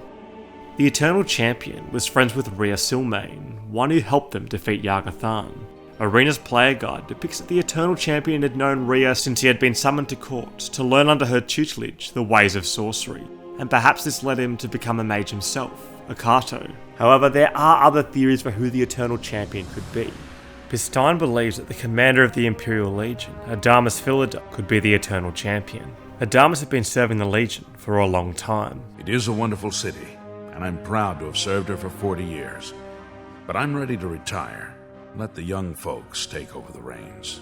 This places his age quite close to what the Eternal Champion would be come Oblivion, being 63 years old, with the Daggerfall Chronicles stating the arena playable character was born in 370 in the Third Era. Adamas has pledged his life to destroy the Dark Brotherhood, and the quest's permanent retirement is a targeted assassination of him, with the Brotherhood sending a message to all his followers that the Brotherhood is not to be messed with. Adamas Philida has spent his entire career investigating the Dark Brotherhood, interrupting our contracts, killing our family members. We tried to eliminate Philida, of course, but failed on 3 separate occasions. He's a powerful man, and was surrounded by powerful associates. A powerful man, perhaps one connected to the Emperor himself, although Adamus doesn't really seem to be by the Emperor's side. We've been looking through a bit of evidence through the user guides, so perhaps there's even more evidence that we can grab from the Daggerfall's files. There's an unused text file related to an important character, detailing some history around them, and it seems to be talking about the Eternal Champion. When the true Emperor once again assumed the throne, he considered himself greatly in your debt. You were often called upon to investigate the evidence of Tharn's aborted master plan, and though you discovered little of great relevance, you were well rewarded. Still, you were not often at court. The Emperor almost considered you a rare and valued weapon, to be drawn only away from others' eyes. When the Emperor told you of the haunting of King Lysandus, your instinct told you that the Emperor was not telling you the entire story. Nevertheless, even if he did consider you a friend, the Emperor's word was law, and you boarded a ship that very night for Daggerfall. So it does seem like the Eternal Champion is or was meant to be the agent, the hero of Daggerfall. Lead designer of Arena and Daggerfall, Ted Peterson, answered this thought in an interview a couple of years ago with Benefactor, who asked him if at one point it was considered that Arena and Daggerfall had the same playable character. Peterson replied saying that because they switched how character generation worked, importing characters into Daggerfall would become increasingly difficult. If we had allowed it, it would have been clear that you were playing the same character who was the hero of Arena. But since it didn't happen, I think it's pretty clear that they're 2 different people. So as far as who the Eternal Champion was, it might always remain a mystery. They are most likely not the hero of Daggerfall, the one who avenges the death of King Lysandus, whose restless spirit haunts the city of Daggerfall. The War of Bettany states that during the Battle of Cryingane Field, an unnatural fog spread over the field, blinding all combatants. When the mist finally lifted, King Lysandus' body was found, his throat pierced by an unmarked arrow. But there's a hidden heirloom of Lysandus hidden in Castle Wayrest that might muddy the truth of this book. The item is a painting which contained a secret message. The Skeffington Wood by Sarolyn Sperlus seems like an innocent looking painting enough, but if we decide to use this painting, a strange event occurs. The scene in the painting shifts and twists, and you can clearly see the inside of a tent. Several men are intensely debating with a man bearing the coat of arms of Daggerfall. One of the Wayrest men slips behind the Daggerfall man, draws a dagger, and casually slides it between his ribs. The image fades as the life ebbs from his body. Lysandus did not die in the battlefield, as with the help of his son, Prince Godthred, he had switched himself with a noble, planning to fake his own death. But he was still condemned to death, having later been slain by Lord Woodbourne. And on Lord Woodbourne's death, he reveals something peculiar. I am done in. It is up to Godthred now. May you rot in oblivion. I most certainly shall. Godthred seems to be betraying his own father. Why? Lord Woodbourne's diary contains admissions for his conspiracy for the throne, and the admission for the killing of Lysandus. If this diary is given to Godthred or his wife Orbkey, they respond with, "You were completely correct to bring this to me. Otherwise it might have gotten out where it could do Lord Woodbourne damage. Guards, kill this traitor!" But Bandito Walrus believes that this might not be to cover up Lysandus' death exactly. It could primarily be a reaction to protect Gothred's own reputation. See, Godthred himself has blood in his hands, the blood of a noble disguised king who would feign Lysandus' death. The Daggerfall Chronicles details these events further. This impersonator is an impoverished nobleman from just outside Wayrest, who was allied with Lord Woodbourne. Woodbourne tells the Orc chieftain, Gorthwalk, to send a group to kill Lysandus. The Orcs sink all the ships and put Lysandus' body in a silver casket in a catacomb near Tamerlane Point, so that Woodbourne can produce it if Godthred proves to be as uncooperative as his father. It seems like Godthred is being blackmailed or coerced by Woodbourne. Maybe with Woodbourne's last breath, he drove Godthred into the dirt further. Or perhaps they really did have a plan, concocted before or after Lysandus' murder. With so many people like Woodbourne and Helseth squabbling for the Daggerfall throne through blackmail and murder, perhaps we should move to a different kingdom. We've established that the Mede dynasty is in a state of decay, and not to mention riddled with the assassination attempts against Titus Mede II, so maybe we should venture elsewhere. How about Morrowind? The king of Morrowind was King Lalu Athenlethen, the great of all gods, defender of people and the law, loyal servant of the Emperor and Empire. But come the game of Morrowind, Helseth seems to be the king. Apparently before Morrowind could take place, King Lethen died a sudden death, and this seems all too familiar in Tamriel. Back in Daggerfall, Helseth was doing his own blackmailing, sending threatening letters to the members of the Elder Council in order to curry favour, so maybe he is involved in King Lethen's death. In response to King Lethen, Helseth remarks, "May his spirit rest among his ancestors. We did all that could be done for him, but in the end he seemed to have lost his will to live. He was a great man, and we mourn his loss. It is never easy to assume the throne, especially after the unfortunate set of circumstances that led to our beloved King Lethen's death. There are those who would seek to profit from such events, to take the opportunity to create unrest among the people. There are those even who would wish to see us dead." Helseth alludes that Lethen's death was natural, perhaps even a murder.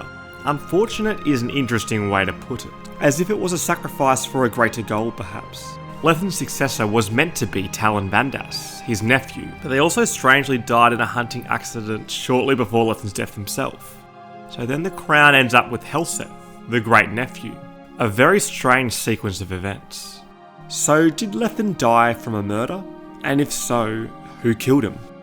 Well, Morrowind does provide an in-game theory for this. Ravani Lethen, King Lethen's widow, is convinced that her husband was murdered. "They murdered him. Helseth and his spiders. Everyone knows, and no one lifts a finger. Imperial justice? Ha! I spit on Imperial justice. They killed my husband, and now that wicked man is king. I curse Helseth and all his kin. May they die tomorrow, weeping, watching their children die today. It's there in print for everyone to see, in the broadside sheet called the Common Tongue. It says Helseth poisoned hundreds of people when he was in the West. If Helseth was a wicked murderer before, why not now?" The Common Tongue is a damning newsletter slandering Helseth, anonymously written by Trells Varys. Varys values the truth, and states that this truth is what he has printed in the Common Tongue, detailing the suspicious and mischievous actions surrounding Helseth. At this time, Helseth was the prince of the Kingdom of Wayrest, and was involved in a scandal of receiving bribes when obtaining ebony import remit. But the man who was testifying against Helseth, a Khajiit male Anhar, died a natural death before he could testify. It seems all too familiar. Others who could testify against Helseth for different unceremonious acts, like the Breton Gisela Seal and the Imperial Martyrius Aruntius, all fell gravely ill before they could besmirch Helseth's name. Varys, along with others, suppose that Prince Helseth is one of the most accomplished poisoners in the West, with only rumours being left to tell the tale. Lethen, like others that were in Helseth's way, could have been another victim of poisoning, and Helseth himself even attempts to assassinate the Nerevarine multiple times, so I definitely wouldn't put it past him to murder Lethen as well. No matter where we go in Tamriel, there seems to be a strange layer of murders, and what better place to explore this than through the Ratways, the underground tunnel system of Riften, home to many criminals and evildoers, and the next layer of our iceberg. A lot of assassinations within the Elder Scrolls universe are a result of the Dark Brotherhood. The Dark Brotherhood is a band of assassins, used for professional killing. They've existed for many eras, lurking in the shadows of society, using blackmail and murder to remain secret, while gaining a strong level of influence throughout Tamriel. The protagonist of the Elder Scrolls game often has the choice to join the Dark Brotherhood, including the hero Kvatch from Oblivion. If we cast our minds back to the theory that Sheogorath from Skyrim is the hero of Kvatch, Sheogorath mentioned memories of a severed head, and the story of this memory details one of the most peculiar Dark Brotherhood contracts. And like Titus Mead II's contract, leaves us questioning what exactly was the motive, and who is the true victim behind the contract, which is brought to us in the Next of Kin quests. This contract does not just require the elimination of one target, but 5. An elderly mother and her 4 adult children. The mother, Perennia Draconis, is a humble farmer. For the children, Matthias makes a living as a guard at the Umbacano Manor. Halia is the captain of the Lawayan Guards. Andreas runs the Drunken Dragon Inn, and Sibylla became isolated from society, moving to a cave and spending time with her animals, being the only one who's hostile when you visit her. Although some have gone astray, this is a generally well-respected family, so who would want this entire family dead? One common reason for killing off a whole family could be due to inheritance, and wanting to dispose of all the other heirs. Dagon Party suggested this inheritance could in fact be the Draconian Madstone. The Draconian Madstone is an ancient artifact that is said to give the user complete immunity to poison, and is found near the city of Bruma, which is also close to the Draconis family home. The strongest connection between these two are the names, which have a very similar resemblance to each other. So if the Draconian Madstone is in fact rightfully from the Draconis family, who would want this Madstone all to themselves? Dagon Party suppose that in fact the Countess of Bruma, Narina Carvane, ordered the assassination of the Draconis. This is because it is her that wants the Draconian Madstone. Possessing this piece would make her relic collection complete, and Narina herself has admitted that it has eluded her for years. A particular relic has eluded me for many years. I'm of course referring to the Draconian Madstone. When you collect the Draconian Madstone, she rewards you with another artifact from her collection, the Ring of the Viper Eye. This does seem strange, as she has said she wanted to complete her collection, yet when you enable her to do so, she starts giving her collections away as prizes. Maybe the Draconian Madstone is more important to her than it seems, and if so, would you be willing to murder a whole family for her prize? So it definitely seems like there could be a motive there, but it's not the only person who could have ordered the assassinations. Bosmer suggests that the Draconis contract is the betrayal of the Dark Brotherhood coming to fruition. Later in the Dark Brotherhood quests, it's revealed that one of the leaders of the Dark Brotherhood, Matthew Bellamont, has a personal vendetta against the spiritual leader of the Dark Brotherhood, the Night Mother, and the Dark Brotherhood itself, due to his own mother being assassinated by the guild that he leads, with her ghastly severed head being left to tell the tale, forever etched into the Hero Kvatch's memory. In fact, the Hero Kvatch had their contracts swapped out so that they were killing all the members of the Black Hand, with Lucien Lechance stating that the contracts were swapped. After that, you eliminated the Draconis family, as ordered then. Betrayal. It seems that after the Draconis family, only members of the Black Hand were being killed. But what if this was actually not the start of Bellamont's influence? Bellamont is infatuated with family, being angry with the mother of the Dark Brotherhood, concealing himself as part of the Black Hand's family, and is driven with the purpose to appease his dead mother. Would killing a whole family be a form of personal revenge, where Bellamont was still forming his plan? Being his first victims, they could have been a more emotional killing, and left a messier trace. And then later on, instead of placing the contracts himself, he began to just swap them. Curiously, in Bruma, where many of the Draconis family resides, kegs can be found containing Dark Brotherhood robes. Could this just be the robes of the Dark Brotherhood speaker, Jagasta? Or perhaps is it hinting that many of the town, such as the Draconis family, are affiliated with the Dark Brotherhood? It is a stretch, but if so, it would definitely make Bellamont writing the contract be more likely. Interestingly, the Night Mother's truth states that the spiritual leader of the Dark Brotherhood had 5 children, and one night, she murdered her children. This 5 could be represented by the 5 family members that Draconis contract represents. However, it would make more sense if there were 5 children rather than just 4. I do like the idea that Bellamont would be the individual behind the Draconis contract, deepening the Dark Brotherhood questline further. But there is one more theory that Niantic Nada presents about the contract writer, with a much more sinister outlook. They hypothesise that the mother of the children, Peronia Draconis, ordered the assassination of her children, and then herself. This more closely emulates the Night Mother, so it could satisfy the Dark Brotherhood connections that we do see. At the surface, Peronia is seen as a loving mother who wants to send her children's gifts, one who mistakes the assassin of the Dark Brotherhood as the gift buying and courier service. She gives the Hero Kvatch a gift list, describing each child in order to ascertain what gift they should receive.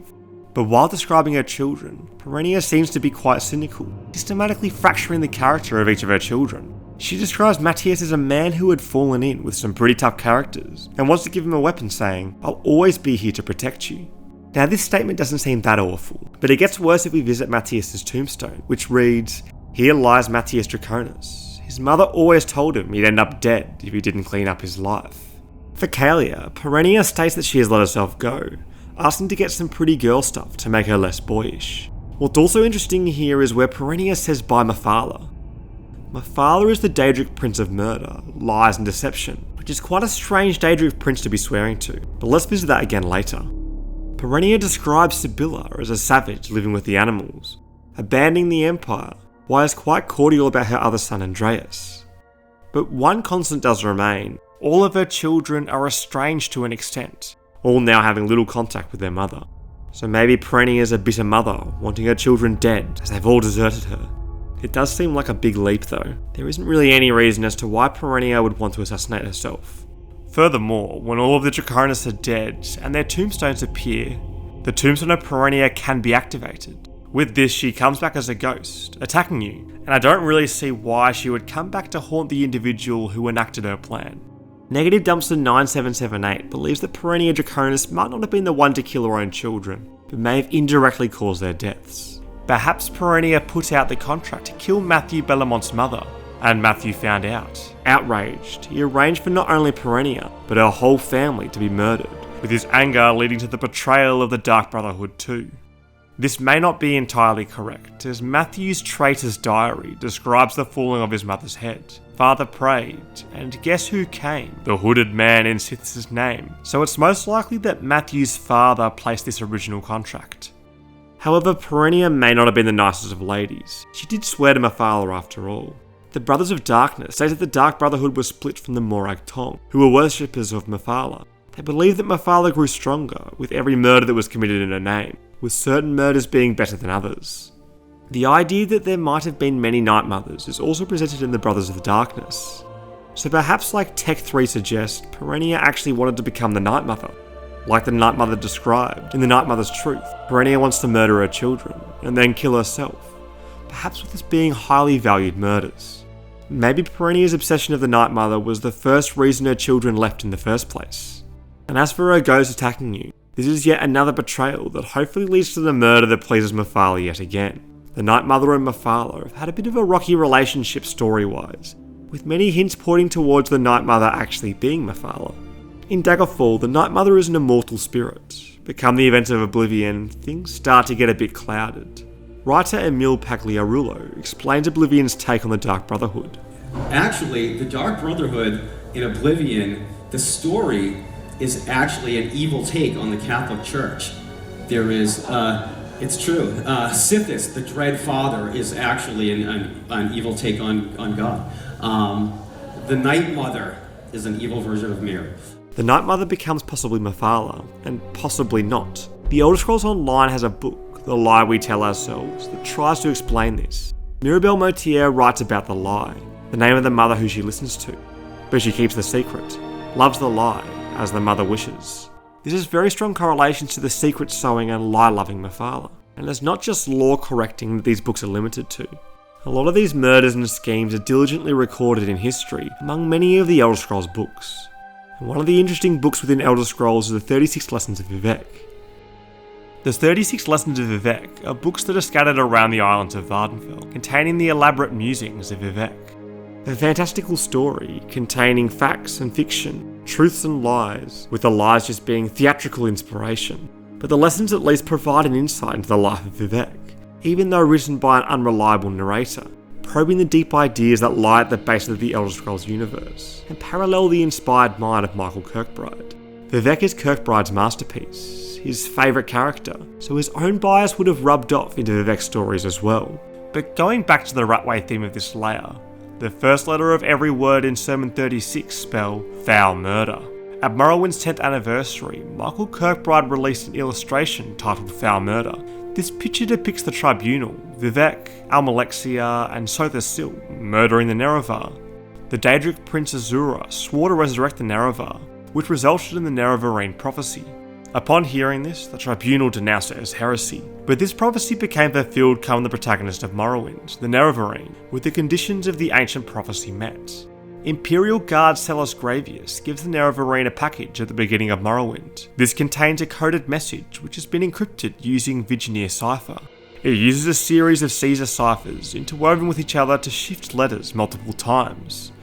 And when decrypted, this package details that the Nerevarine was actually handpicked by the Emperor, and encouraged to meet their prophecy. If by chance this conspiracy was true, the Nerevarine would be our ranking members of the Blades, one that was moulded by the Emperor, allowing them to become an agent for the Empire. The Nerevarine was prophesied to tear down the false gods of Morrowind, so the Imperials could have seen this as a way to destabilise the Tribunal, a group who had been a constant thorn in the side of the Septim Empire. But did the Tribunal really kill the Nerevar? The Elder Scrolls Forum roleplayed the Trial of the Vec, which depicts the Tribunal being tried for the alleged murder of the Lord Nerevar. As Vec and Vec, I hereby answer, my right and my left, with black hands. Vec the Mortal did murder the Hortador. Vec the God did not, and remains as written. And yet these two are the same being, and yet are not, save for one red moment. Know that with the Waterface do I answer, and so cannot be made to lie. Although like Michael Kirkbride's books, this is also not truly canon. The role-playing contained many developers of Elder Scrolls, so there could be quite a bit of truth to it. Vec the Mortal did murder the teacher, Horthator, Nerevar, but when he became God, he changed to another being, so freed himself from his past. Sermon 29 of Vivek also contained a secret message, where each number would correspond to a word within its respective sermon. This revealed the message, he was not born a god, his destiny did not lead to this crime, he chose this path of his own free will. He stole the godhood and murdered the Horthator. Vivek wrote this, and this seems like Vivek is admitting to the murder of the Nerevarine.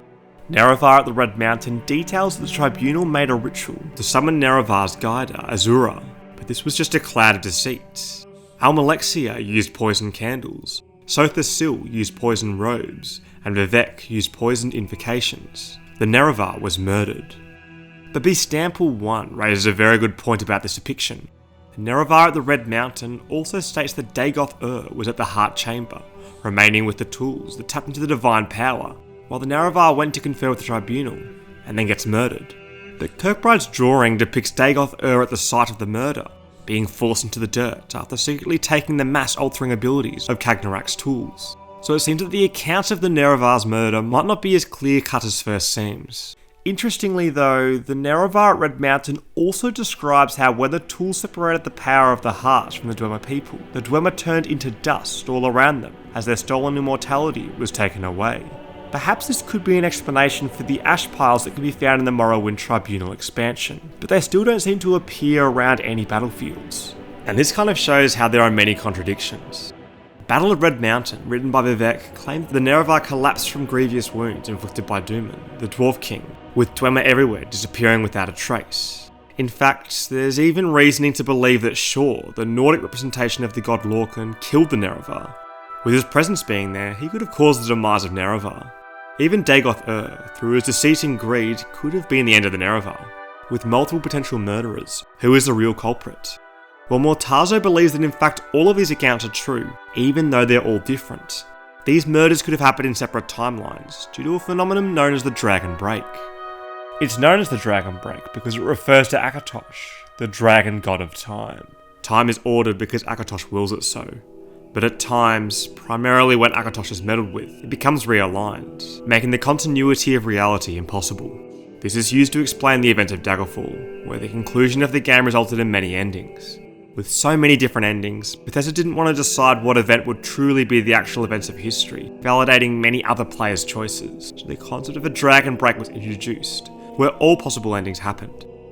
Valdrune is one of the more learned examiners of the Dragon Break within the Elder Scrolls universe, yet in his studies, he believes that the Dragon Break was invented in the later Third Era, and was fueled by many scholars performing errors due to their obsession with the Dwemer Brass god, and the idea of an afterlife. During the Battle of the Red Mountain, an event happened known as the Red Moment. Like Mortazo suggests, it's possible that this was actually a Dragon Break, being catalysed by the Numidium. Vivek's Sermon 37, in addition to the 36 lessons and found in Elder Scrolls Online, describes a Red Moment as a great howling unchecked. And maybe this could be the unchecked spindling of time. Maybe even the Egg of Time is a reference to the disruption of time that's been occurring. Like the reasoning with Daggerfall, I don't think we'll get an absolute reason for many mysteries in Morrowind. Who killed the Nerevar, and what happened to the Dwemer? Because I believe that Bethesda will be leaving those mysteries to be concluded by us. It's whatever we choose to believe, whatever the canon is in our mind, because everything could be true, or maybe everything is not. A lot of these points are clouded with unofficial texts, and written by an ex-writer, so it is very hard to clearly unweave the narrative, and decide what is actually in Elder Scrolls and what isn't. And now with Elder Scrolls Online in the mix, there's so much stories and lore that needs to be tied all together in the next Elder Scrolls game. And to explain this, some actually think that all of Elder Scrolls Online is actually set during a Dragon Break. But to discuss this deeper, let's adventure more, down to the Blackreach layer of the Iceberg. At the northeast of Hammerfall, Craglorn is a land that is strange and mystical. The Vestige is tasked towards investigating the disappearance of the constellations in the sky. The Celestials, beings formed by the power of the stars, plummeted down from the sky, becoming mortal. It's thought that the shifting of constellations is the cause, or at least evidence, of a dragon break. The book, Where Were You When the Dragon Broke, routinely mentions 8 stars falling on Tamriel, with a longer unofficial version written by Kirkbride stating that the tower split into 8 pieces and time broke. The non-linearity of the Dawn era had returned. Tamriel slept through the disaster, which lasted 1,080 years, till the pieces of the tower came to rest on the mortal plane. Now, this is all written to explain the connections from Daggerfall to Morrowind, but this same absence from the sky could indicate that the Elder Scrolls Online itself is within a dragon break, its own passage of time, and it might explain some questions, such as one by Lightning561, who questioned how dragons were present in Elder Scrolls Online, as dragons were all but extinct even before the events of Skyrim.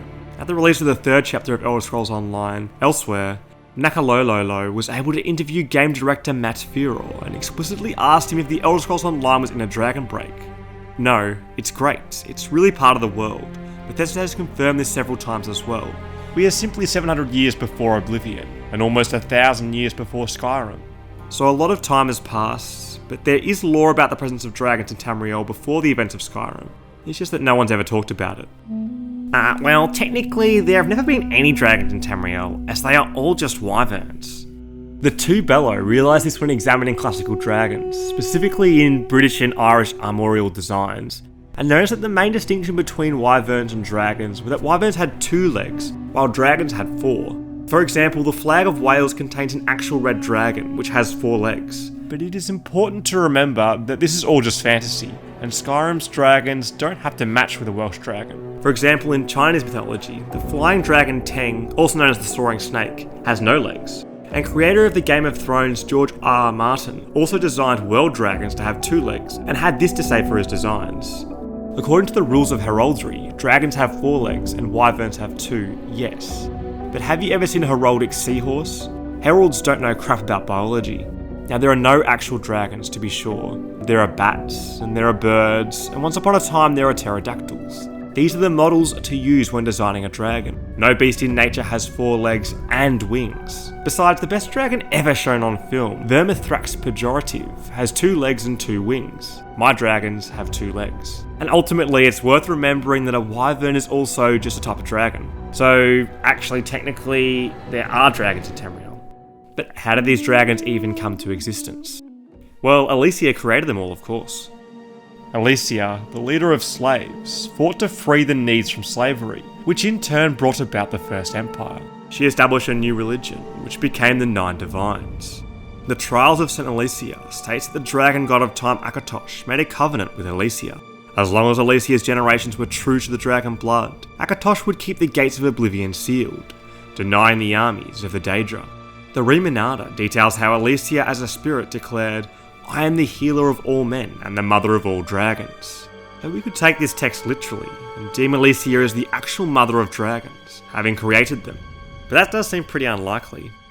Skydog6301 believes that this could be referring to Alesia's creating of the religion, with its chief god being Akatosh, a dragon, while others, like the Inducer, believe that this text is the origin of the Dragonborn, as opposed to the dragons. And if we are to believe the text of the Remanada, it suggests that Reman is indeed a descendant of Alesia, with Alesia, Reman and Talos all wearing the Amulet of Kings and lighting of dragonfires. So they could most likely be all the same type of Dragonborn. So all mention of the term dragon does seem to stem from Alesia. Or does it? Marak, originally a dragon priest, came into possession of the Black Book and became the proclaimed first Dragonborn. Marak himself was around during the Dragon War, having refused to fight the dragon Alduin, so Marak is definitely older than Alesia. The Book of the Dragonborn hints at the obscurity of the Dragonborn's history, saying that all that we can say is that it is both and neither a divine mystery. Michael Kirkbride tried to clarify the first Dragonborn conclusion by stating that Alesia didn't have the power to absorb dragon souls. Hers was a much more nuanced power, to dream of liberty and to give it a name, and on her deathbed make covenant with the Akatusk. But this does seem to just complicate it a bit, stating that we somehow have different types of Dragonborn. The Inducer suggests a simpler solution, that Marak, of Nordic origin, was the first known dragonborn in Tamrielic history, while Alesia was the first dragonborn in Cyrodiilic history. And while it seems as of right now that Marak was the first dragonborn, that still doesn't necessarily need to remain the case. And as for who created the dragons, perhaps the Nordic history could also help us there. Shalador's Insight is a book that can be found in Skyrim, but it's written with extremely messy handwriting. Many users at the unofficial Elder Scrolls pages have amazingly deciphered this script, with the 4th paragraph stating that dragons have existed since the beginning of time, being wild and uncivilized, with Alduin being the creator of the dragon civilization and the firstborn. Now this pretty much concludes that Alesia could not have created the dragon, with her only being born sometime in the First Era. But Skydog6301 believes that perhaps Alesia's creation of the new interpretation of Akatosh could have led to a retroactive creation of dragons, well before Alesia. It would certainly fit with the mind-warping theme and dragon breaks that we seem to be going through lately. But at least Alesia herself seems to be much more concrete than a lot of these theories. She strikes quite a similar resemblance to the real-world figure of the Joan of Arc, with both of them being recognised as a saint after their deaths. History suggests that Joan of Arc herself was burned at the stake, with her body being cremated twice more before her ashes were thrown into the River Seine. On the other hand, Alesia was said to have been buried, with the legendary city of Sancre-Tor stating that Alesia was buried in the catacombs beneath them, and since the Riemann dynasty, it then became tradition that emperors would be buried in the citadel's underpassages. But if we explore the Sancre-Tor tombs, we can only see the tombs of those from the Riemann dynasty, with no evidence that Alesia is, or ever was resting there. The legendary city of Sancre-Tor actually has a footnote where it states that the actual burial place of Alesia is unknown, but also proposes a conflicting theory that Saint Alesia was actually buried in the Imperial City, at the Temple of the One. The Imperial City was the capital of the First Empire, and temple of the one that it was dedicated to, Akatosh, the deity of the Elysian Order. So this suggestion from the text could be the most likely explanation for where Alesia is buried. Blink333 suggests that the Sancre-Tor burial place theory is actually just propaganda pushed by the Riemann emperors in order to portray themselves as a deity of sorts. Sancre-Tor was definitely an important place to the Riemann, but maybe not because Alesia was buried there. They could have fabricated this story in order to make their own place of importance become ingrained into the culture of many, through strengthening their narrative ties with previous empires. CNex counters this though, and emphasises that Sancre-Tor could indeed be a place of the utmost importance. Sancre-Tor, through the Book of Riemanada, is said to mean Golden Hill. Hill conveys a sense of importance through Elder Scrolls. The Arcturian heresy states that Tiber Septim obtained the mighty tale of Talus at the Battle of Old Herolden. Rol is derived from Arol, which is the dragon word for hill, and we can even see loose connections in Skyrim, with the last Dragonborn legend beginning in Whiterun. Whiterun's name in Dragon is Arol Sedova, meaning Hill of Dragon. It seems that all legends emerge from a hill, but these all state the beginnings of legends, and not necessarily their endings. If we explore Anvil, a prophet can be seen evangelizing to the people of the city. Cyrodiil, come! He said, old Riemann, born from the earth that is Alesh. Al-Esh is the title given to Alesia by her followers. So essentially, this is saying that Riemann was born from the earth that was Alesia. So could the Riemann have been born in Sancre-Tor, beginning on the Golden Hill, having come from the same burial place of Alesia?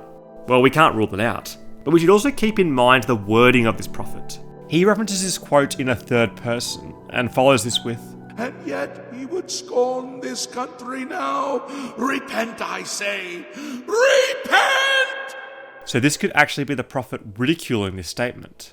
The Riemanada says that I am Cyrodiil come is stated by the babe Riemann on his throne. So could this have been yet more propaganda that they are trying to pass as the truth?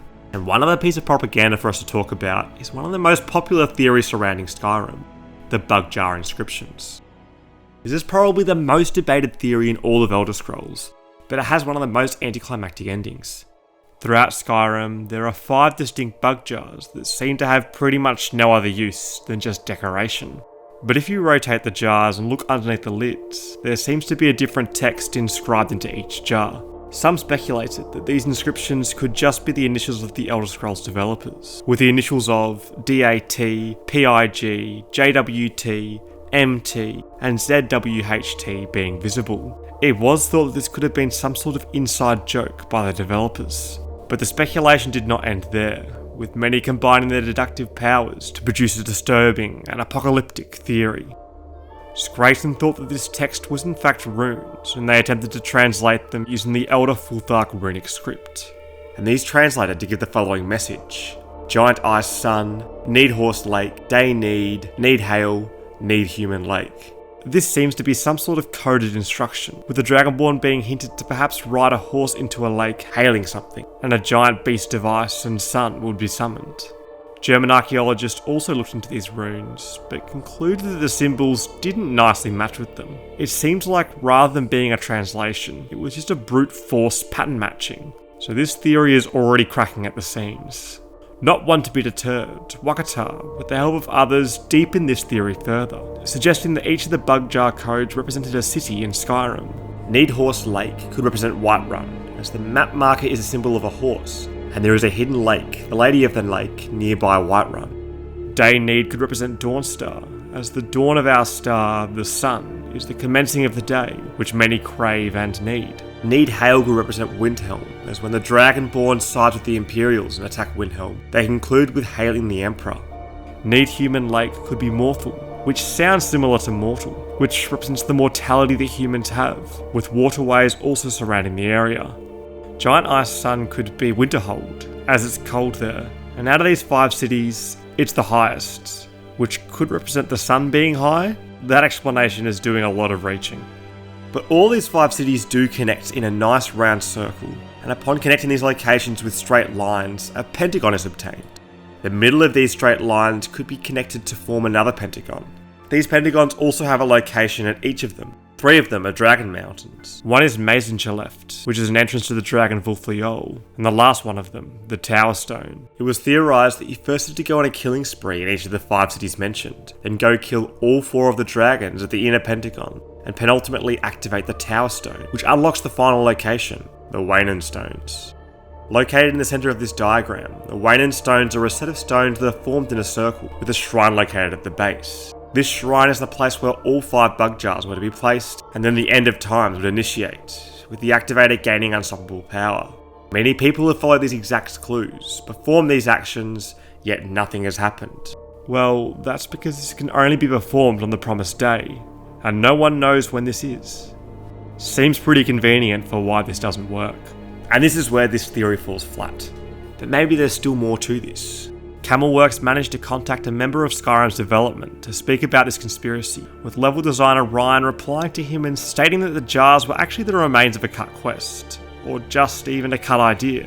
The art team were working at a much faster rate than the development team, which meant that many amazing quests that would have included things like these bug jars having to be cut. But then how did we get such a detailed theory?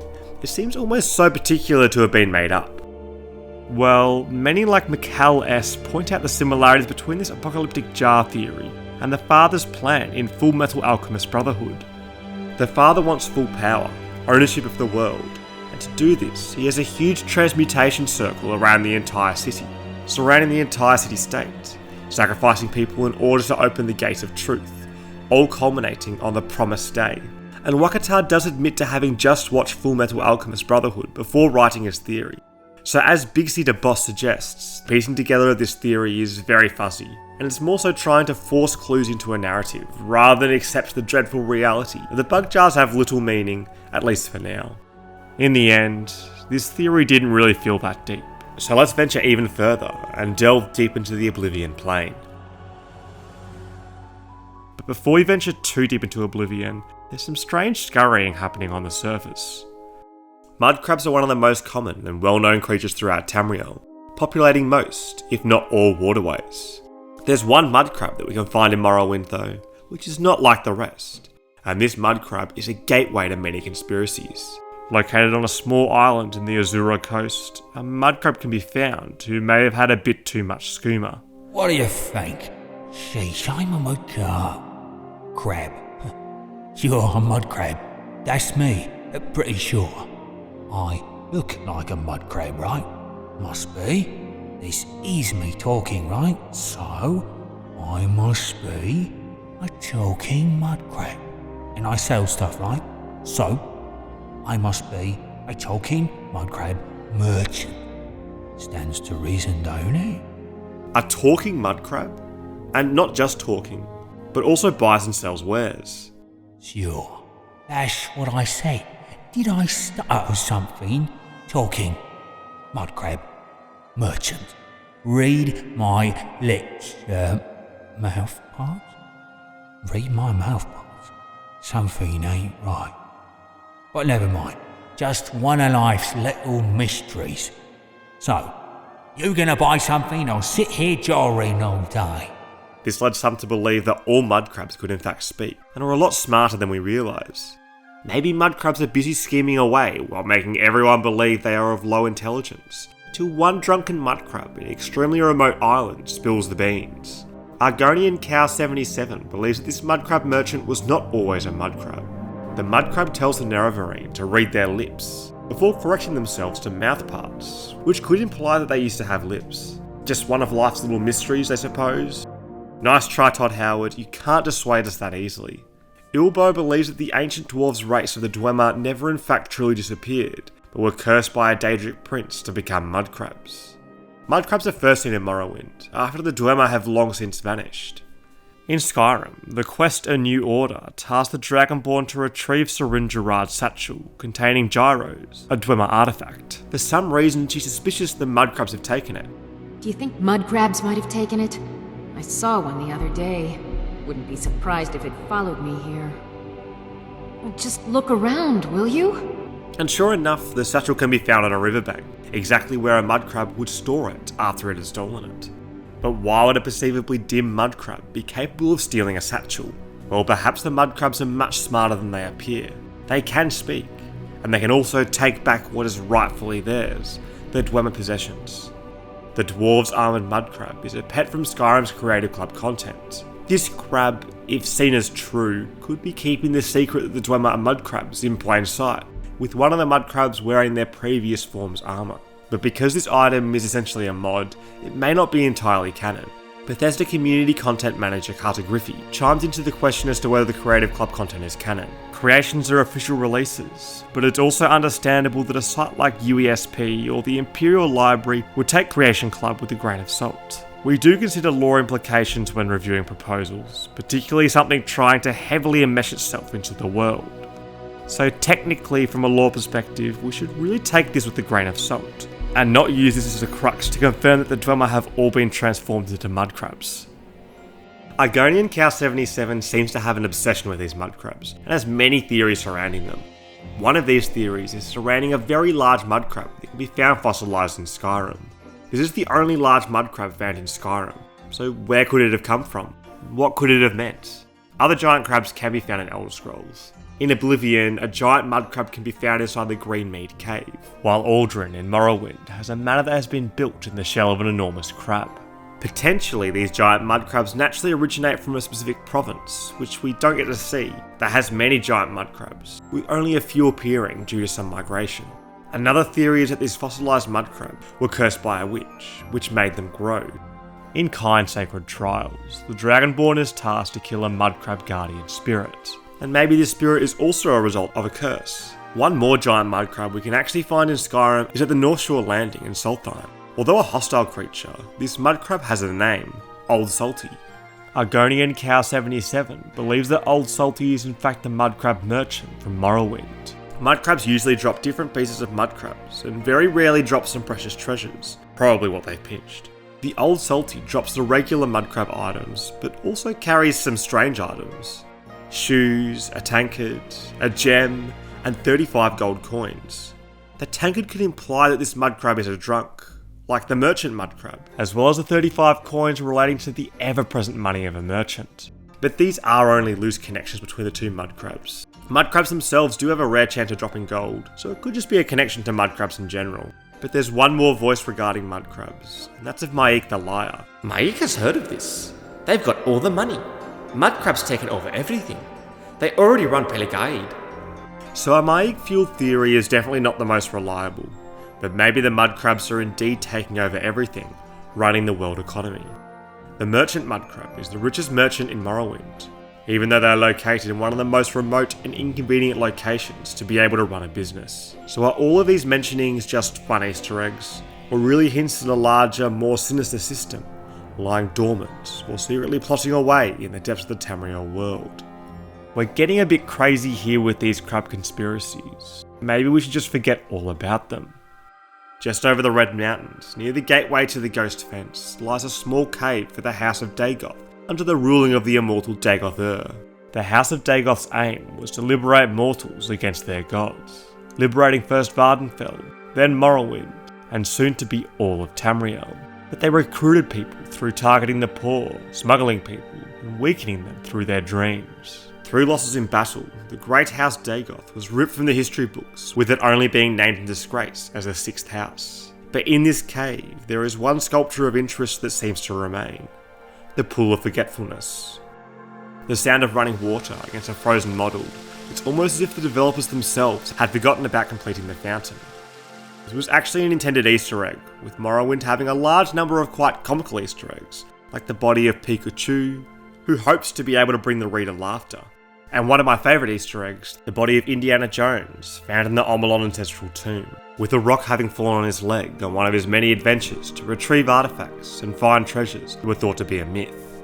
As for the Pool of Forgetfulness, it is most likely a reference to the Greek mythological river Lethe, which translates to forgetfulness. It is one of the 5 rivers of the underworld Hades. The shades of the dead drank the waters of the Lethe in order to forget their previous earthly life.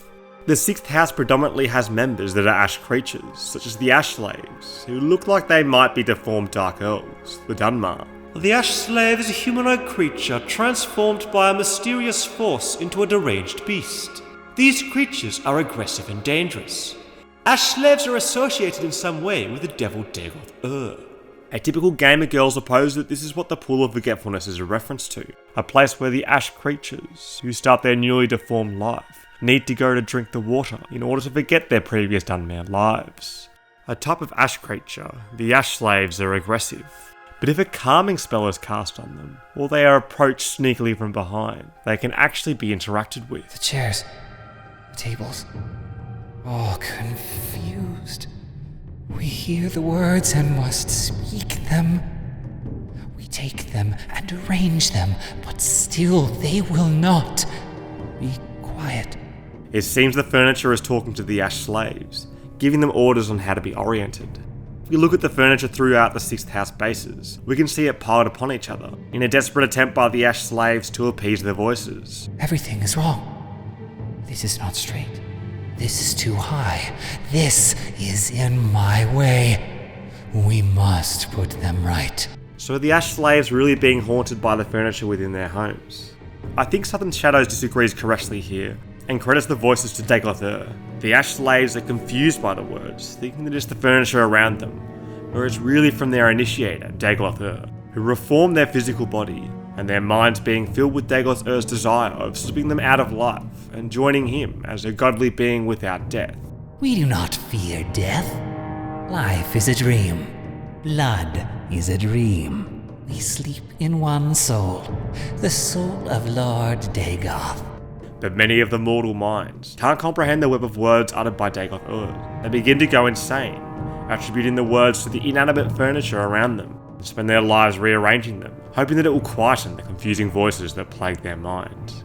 It seems these caves and houses are the sources of craziness and oddities. One such cave can be found in Oblivion, the Beyond Cave, and inside this cave contains a unique sight, Argonian tribesmen. These aggressive creatures are found naked, and with no quest associated with Beyond Cave, there doesn't seem to be any reason left behind for why these Argonians are savages. Argonians herald from Black Marsh, and Black Marsh is filled with giant arching trees known as the Hist, with the Argonians believing that these trees were the original life form of Tamriel. Hist roots stretch very far, Biko, deep down into the heart of Zalnern and out into distant lands. I cannot say what tribe serves this Hist, but the message is clear. The deep sap is here so we can take it for your dream wallow. Ukko the Dwarf believes that this Argonian tribe has decided to live the way of the Hist and remain in caves, and this seems to be the only logical explanation we can get for these naked Argonians, with them being just one of many savages found in caves in Tamriel. In Skyrim, caves are filled with bandits, with many of them saying, "Skyrim belongs to the Nords!" But why would they say this? Well, perhaps bandits are actually the true Nordic people.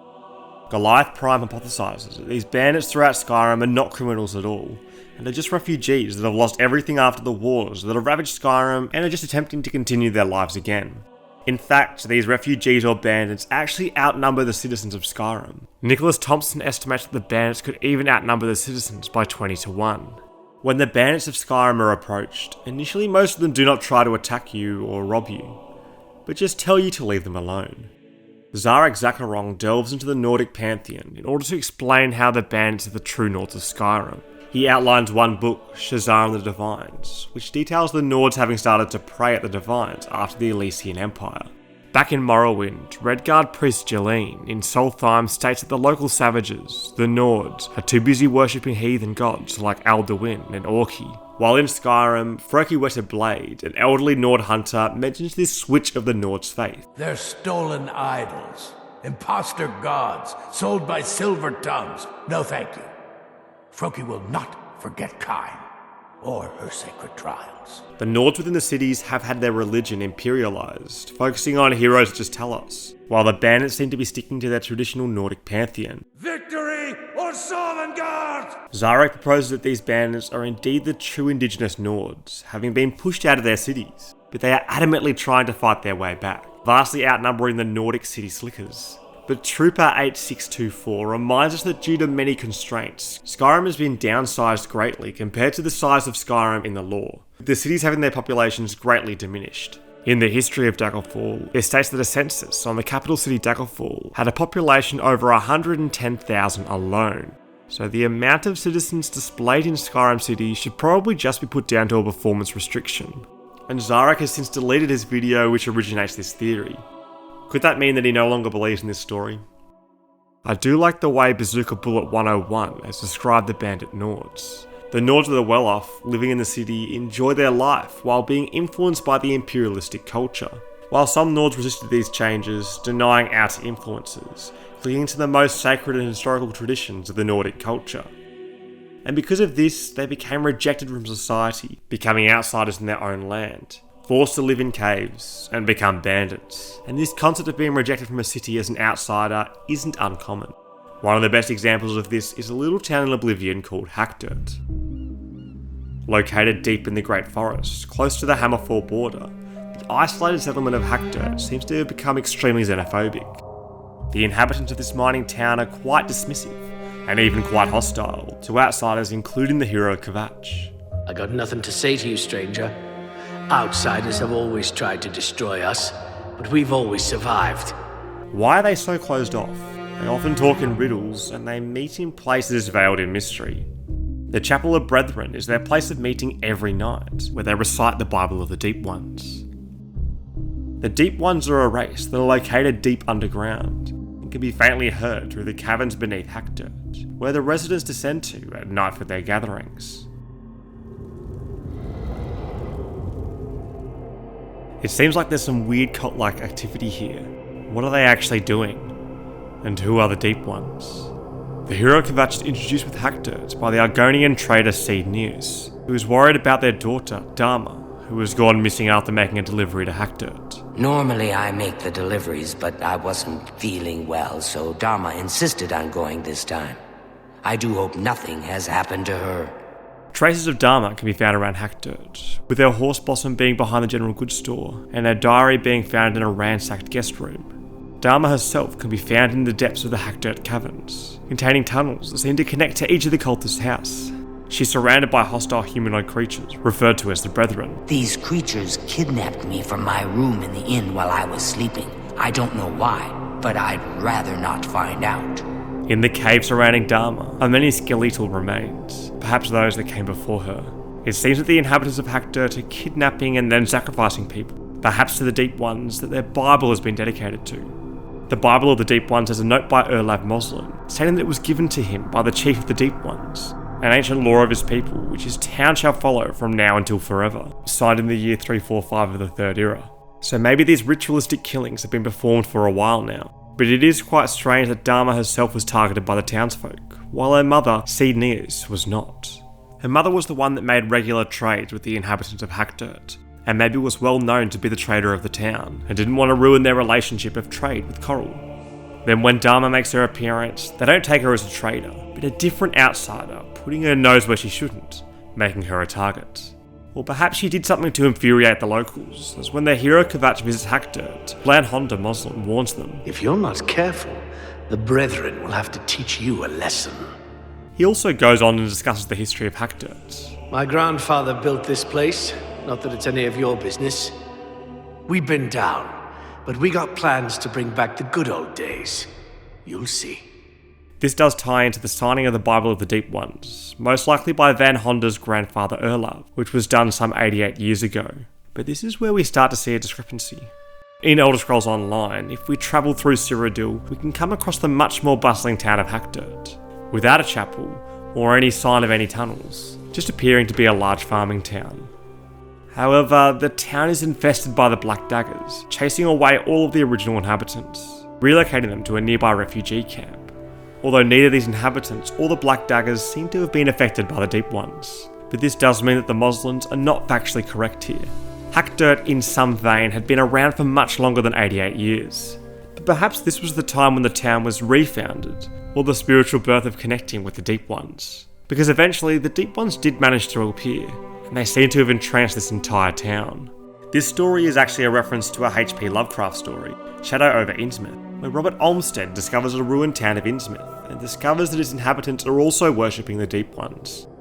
In Shadow over Innsmouth, the Deep Ones are described as having grey-green skin, fish-like heads, and unblinking eyes. But in Oblivion, we actually never get to see who the Deep Ones are.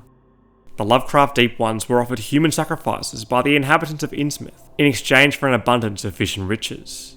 They also bred with the Deep Ones, resulting in hybrid offspring that, when fully transformed as they age, would join the underwater city of Yahumthle, with the Deep Ones having plans to take over the surface one day. Robert Olmsted, like Dharma, stays at a hotel for the night. He hears noises as someone tries to enter his room, but unlike Dharma, Olmsted manages to escape.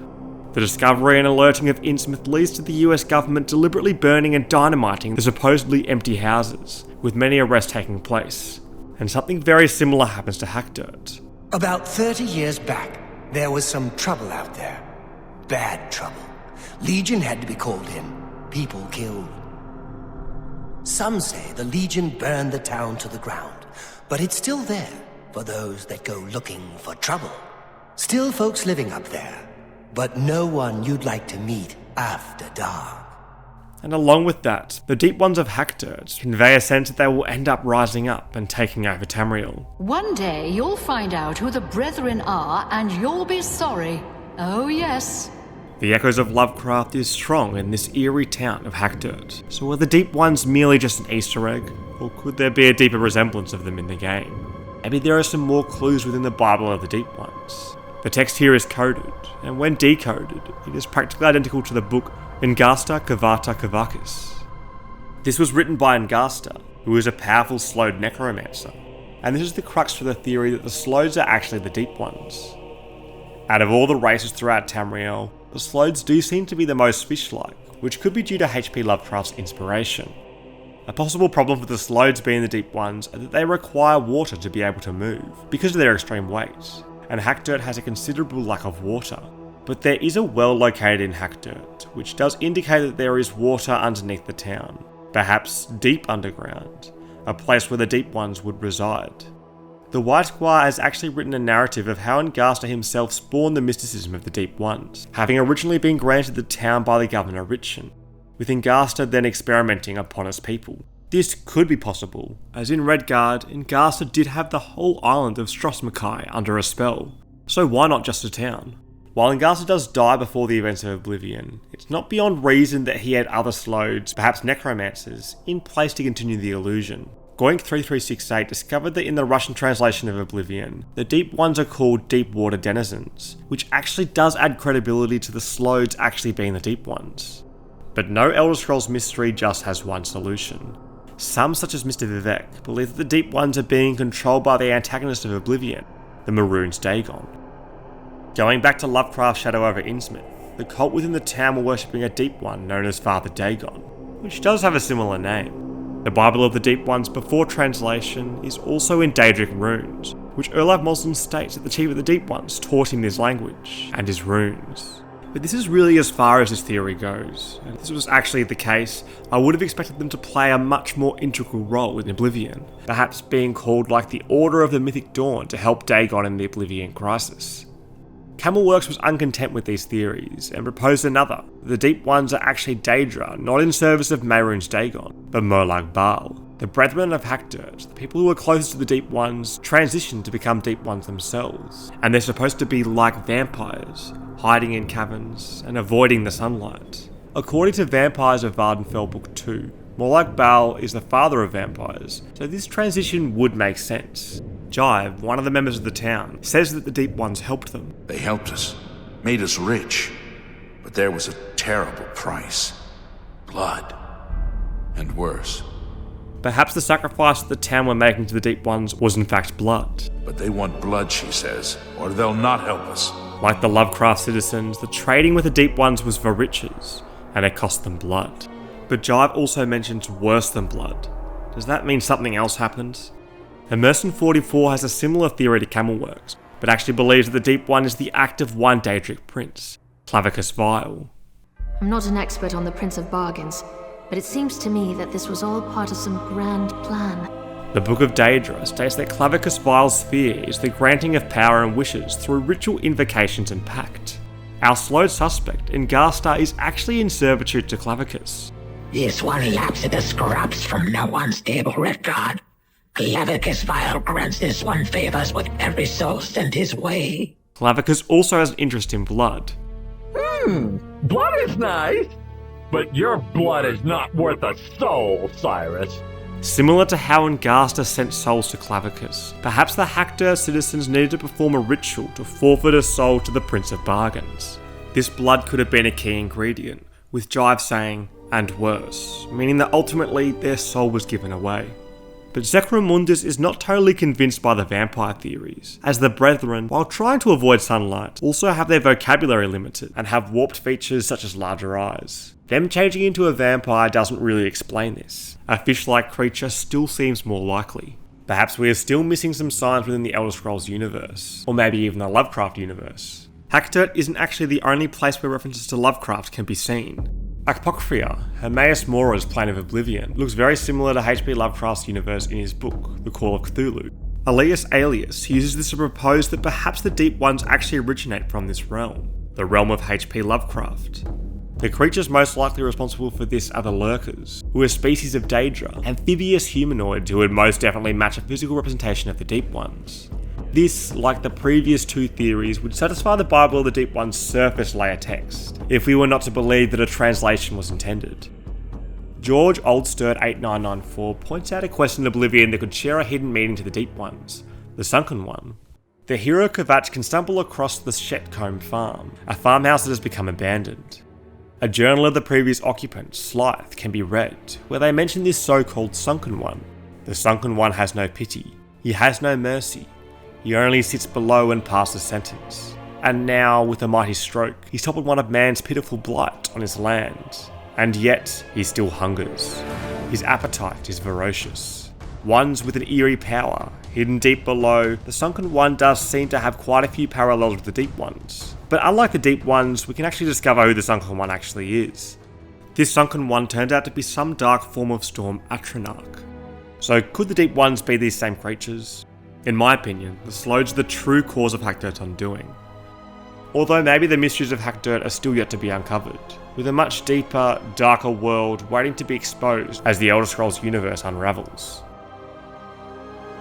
And maybe this dark world has stretched itself all the way to Skyrim, where there's yet another town with a sea of unanswered questions, Rorikstead. Rorikstead is a farming village that's located in the hold of Whiterun, with it being the main supplier of food produce for the area. But for a farming village, it does seem to have quite poor terrain, with rocky ground and outcrops surrounding the village. But for some reason, their soil still seems to be rich, with the town claiming not to have had a bad harvest in many years. The citizens of Rorikstead can be questioned as to why their farms are thriving. Juan Manette is one such citizen in Rorikstead, settling here after retiring from his job as a healer in the Imperial Legion. If Juan is questioned about what the secret to such fertile land could be, he replies with, "Secret? What makes you think there's a secret? There are no secrets here, my curious friend. Our prosperity is simply the result of hard work, good fortune, and the blessings of the gods. Even though Juwan said there are no secrets, that only seems to raise my suspicion that there actually are secrets to be found.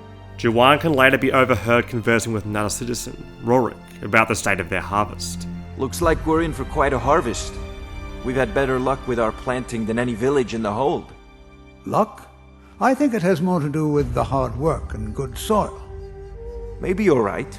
Even so, I can't help wondering if some other force is at work here. So could there be another force? A Nord warrior, Rorik was also part of the Imperial Legion, but since settled the land of Rorikstead. Have you met Rorik? He owns these lands, and it's from him that our village gets its name. We've been friends for many years now. And this does add up when an era prior, in Arena, Rorikstead cannot be found. But inside the book, the holdings of Yar Jarland, one of the holdings surveyed is Roriksteading, a small farmstead in the Western Plains. Grain, leather, horses. Court wizard in Whiterun, Ferenga Secretfire, examined this book. You see? The terminology is clearly First Era or even earlier.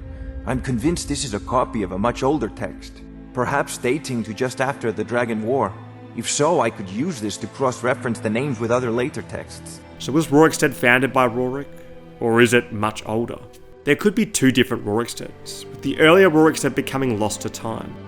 Lord Pills thinks that Juwan could just be pulling a harmless prank on the last Dragonborn, with the town being older than Rorik.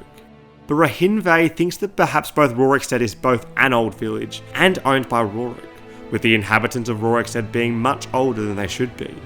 Remaining hidden, the last Dragonborn can stumble across a thought-provoking conversation. Joanne? Yes, child? I was just wondering, the next time we meet, do you think maybe you could teach me some fire magic? Nothing dangerous. Maybe a candle lighting spell? By the 8, keep your voice down. Do you want the entire village to learn our secrets? It seems that Juwan is teaching Sissel magic, and no one is to know about it. Looking through the village further, the houses are littered with soul gems where Juwan lives, and we can find an interesting book called The Spirits of Daedra. It seems like some Daedra worship is happening secretly amongst this town. Slightly away from Rorikstead is the Dragon Burial Mound of Nagliv. It's within eye distance from Rorikstead, yet none of the townspeople mention the dragon or its burial at all. Another dragon buried at the mound next to a settlement is Salaknir, who is found just north of the mining settlement, Kynesgrove. But unlike Rorikstead, the people of Kynesgrove just can't stop talking about their dragon. Bunch of lazy rabble trying to make a living. Can't get better workers in because everyone's afraid of the tomb up above the mine. So what is up with Rorikstead? Something that Rorikstead could be under the influence of Nagliv, perhaps being caught in time. Sissel mentions a dream that she has been having. I had a dream that there was a good dragon. He was old and grey, but he wasn't scary. This dream could be referencing the dragon Parthenax, the leader of the Greybeards, one who betrayed the dragons to give victory to mankind. But Parthenax remained in isolation, up at the peak of the throat of the world, so how could Sissel be aware of this? Well, maybe the influence of this time catching by Nagliv is leading to the bleeding of information through dreams. But others, like Camelworks, believe that the sinister plot of Rorikstead goes much deeper, and they are in fact sacrificing townsfolk to the Daedra, and in return they receive fertile soil. There is a strange consistency with the individuals of Rorikstead. My mother passed away when I was just a babe. Curse my good-for-nothing daughters! My wife was twice the woman they'll ever grow to be. She gave her life birthing them. What a waste. It seems like many women seem to die after giving birth to their children. But why would this happen? Especially when there's a healer, Juwan, who could surely do his job and save them. Well, maybe they needed to die in order to keep the pact with the Daedra. Another curious oddity is found just north of Rorikstead, a small dwelling that seems to have been abandoned, with cobwebs littering the house and skeevers inhabiting the rooms. The owner of this shack, Lund, can be found dead, lying on their bed. But it doesn't seem like the skeevers are the culprits of Lund's death, as throughout the hut we can find bowls on the ground containing some food, which suggests that the skeevers could have been Lund's pets. The last Dragonborn can summon the spirit of Lucien Lachance, the spectral assassin, as a follower, and they often comment about their time in the Dark Brotherhood. If he accompanies the last Dragonborn to Lund's hut, he mentions, "There is murder in the air. I can taste it. So, was Lunt murdered? What sinister plot remains hanging in the air? On Lunt's nightstand sits a bottle of poison, which suggests that Lunt might have caused his own demise. But Lunt might have not been the only death occurring in this hut. Nearby is a grave with a silver ring and a basket of bread and apples. Potentially this is the grave of Lunt's wife, and the one that LeChant said was murdered. Maybe, like the other wives, she was sacrificed for another good harvest. But this sacrifice ultimately proved too much for Lunt to bear. If we were to clip outside of Lunt's house, we can find yet another Daedric clue, the Book of Daedra. Wherever we look in Rorikstead, it seems that there are links to Daedra, beings and creatures originating from Oblivion. But this isn't the only strange creature that can be found at Rorikstead. Late at night, a shimmering spectral steed can be seen, roaming the roads of Tamriel. Known as the Headless Horseman, the rider of this ghostly horse is missing their head, left to haunt the streets. Who dares disturb my rest? But not much more is known about this roaming spectre. They cannot be attacked, and are not related to any quest. So who really is this Headless Horseman? The Headless Horseman wears the steel plate armour, which is quite a generic piece of armour. Concept art originally had this armour titled Nord Plate Armour, while the helmet of this armour set, which could have remained on the now missing head, had some Daedric letters which says Nord Plate. Although we're grasping at loose straws here, perhaps the Headless Horseman is a Nord. This Headless Horseman appears randomly in Skyrim between 10 PM and 4 AM, and when found, if the last Dragonborn follows this ghost, they always lead them to one destination. Lodged in the mountainside of Whiterun Hold, the Headless Horseman visits the small Nordic graveyard known as Harmfir's Rest, before disappearing. In amongst the tombstones and skeletons are some sarcophagi, with one being home to a skull, a random helmet, and an axe. Perhaps this is the head of our haunted traveller, always returning to their place of death or execution. You are not welcome here. The Headless Horseman seems protective of Harmfir's Rest. Field Marshal Fields believes that this is because the Headless Horseman is in fact Harmfir, the one who was laid to rest here. Harmfir, although haunted, does not want to be disturbed, so who could Harmfir really be? Following the Nordic clues, Harmfir could be derived from Old Norse. Ham, which means slough or skin, is inherited from the Old Norse Hama, and this has a much more important meaning. Old Norse literature constantly mentions part of self, with the hammer being one's shape or form. For example, in the poetic Edda Lokasenna, Loki hides himself in Franang's waterfall in the guise of a salmon, and this hammer is not just physical shapeshifting, but the ability to separate soul from body. So the word hammer in Harmfir could mean the literal loss of form through his head, or the metaphorical loss of his soul, curses a ghost to roam Tamriel. Vir is derived from Old Norse ver, meaning man or warrior. So Harmfir, a warrior who has had their form changed, could definitely relate to this Headless Horseman. Although the main sarcophagus at Harmfir's Rest contains a Draugr with an intact head, so perhaps he is Harmfir and not our Headless Horseman. Harmfir as a name is not that uncommon in Elder Scrolls. In Morrowind, Harmfir the Nord barbarian slaver can be found, far away from Skyrim, although in Elder Scrolls Online, a Harmfir can be found a lot closer.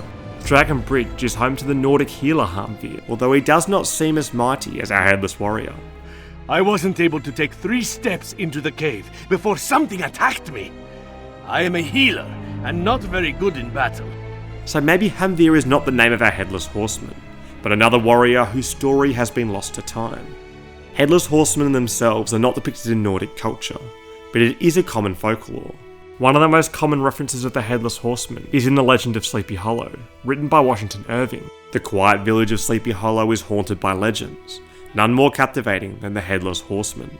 It is said that a horseman, one who was decapitated during the Revolutionary War, is buried in the churchyard of Sleepy Hollow. He rises from his grave every night to search for his missing head. This definitely has many parallels with the Headless Horseman in Skyrim. And in the Legend of Sleepy Hollow, it is left up to interpretation how much truth there is to the Headless Horseman, or if it's just a scare tactic by the town's prankster, Brom Bones. It could very much be a bard's tale. Venturing back to Skyrim, there is a bard's tale that many connect with the Headless Horseman. Oh, there once was a hero named Ragnar the Red who came riding to Whiterun from old Rorikstead.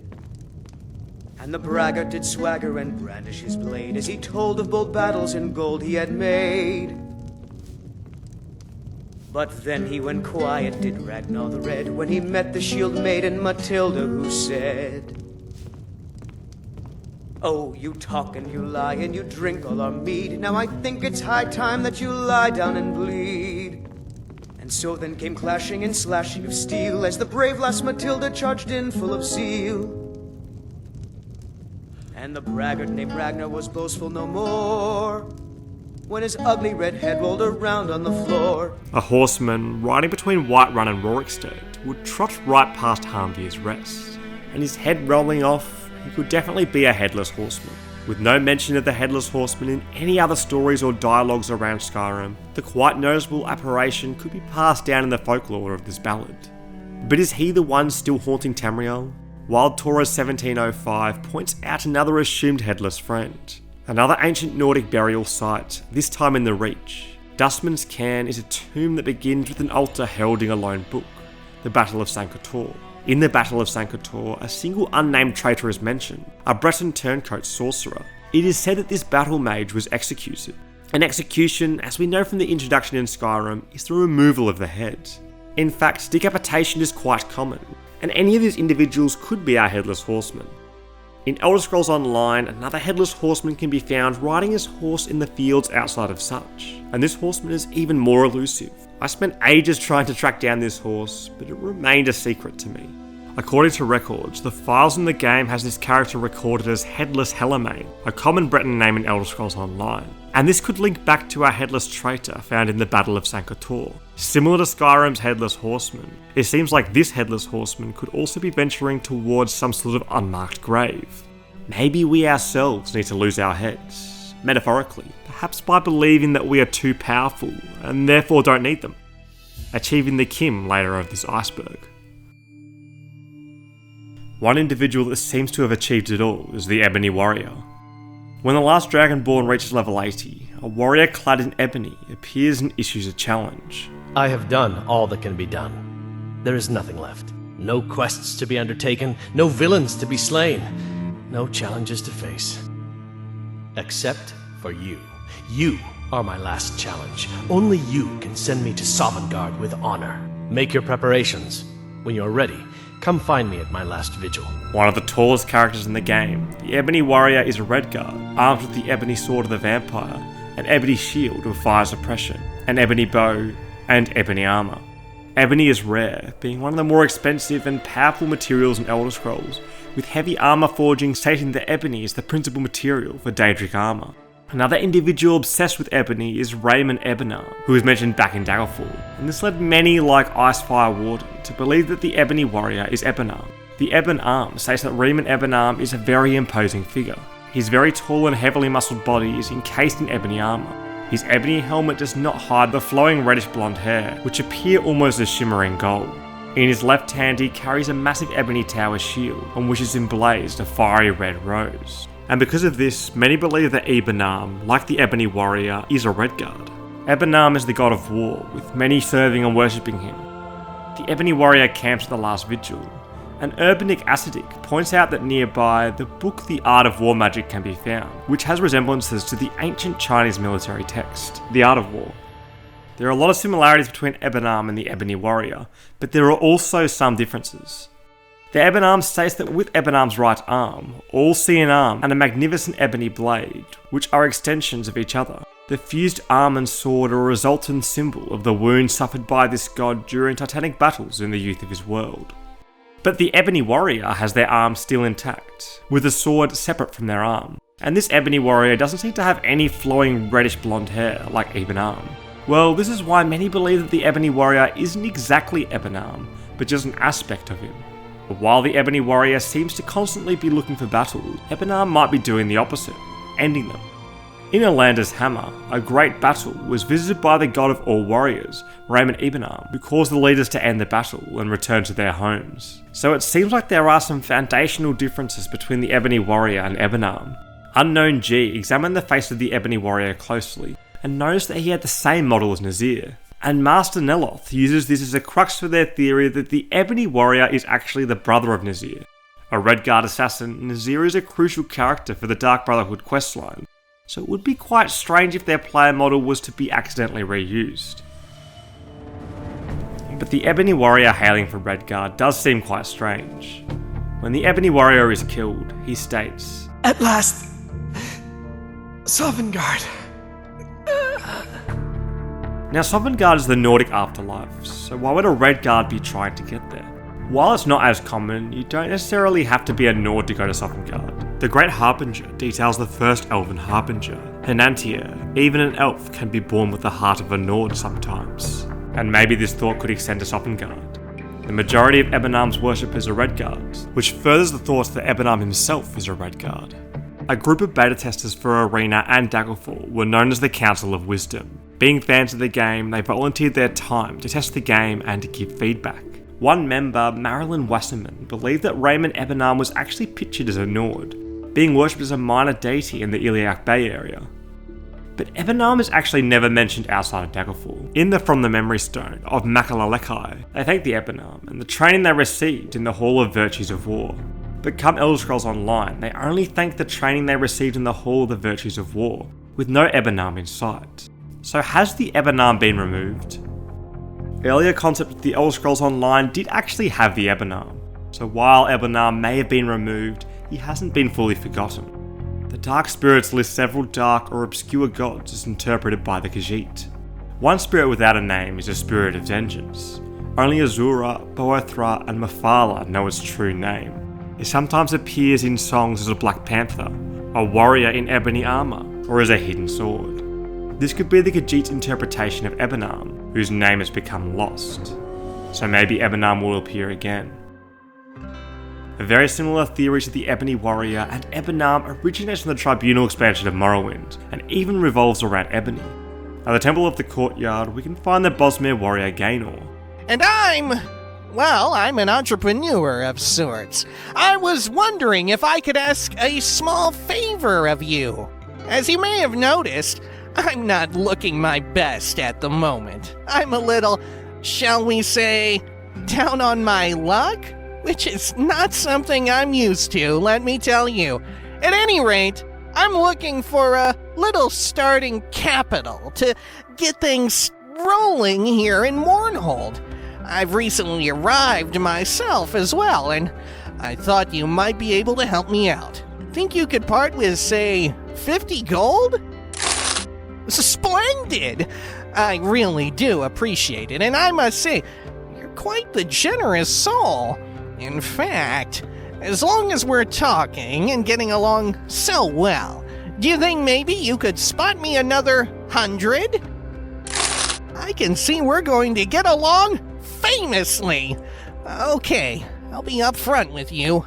If I could have just another 1,000 gold or so, I bet you could spare another 10,000 gold, couldn't you? Come on, I know you've got it. Let's have it! You should give me 1 million, don't you think? Then we can both be millionaires. Do you really think I'm that stupid? No one walks around with 1 million gold on them. That's ludicrous. I won't stand for this kind of patronizing. I will not be mocked. You'll all see. I'll get you! Gaynor is so greedy, he strips you of all your gold, and still gets in a huff, vowing revenge. When he reappears, he is fully clad in ebony armour, and is incredibly difficult to defeat. And although similar to the Ebony Warrior, Gaynor isn't related to an Ebonarm, but rather Sai. Sai is the god of luck, and when Gaynor returns to face you, he has 770 luck, which is an incredibly high amount, and that makes them so hard to defeat. So it would only make sense that the god of luck would have this much luck, right? Dread Nautilus and Unicorn Columbo state that Gaynor was made both Bosmer and lucky because the Bosmer race was the source of ridicule only, as was the luck attribute. So developers made a character with high luck, displaying how good luck could actually be, and Bosmer so that there was a Bosmer to fear. Even though Gaynor doesn't have the height of the Ebony Warrior, he definitely packs a punch. But looming over Gaynor, the Ebony Warrior, and all of Cyrodiil is the tallest building, the White Gold Tower. It acts as a home for the Elder Scrolls Council and the Elder Scrolls, being the Imperial City Palace. But it's not only what we can see above the ground that makes it so impressive.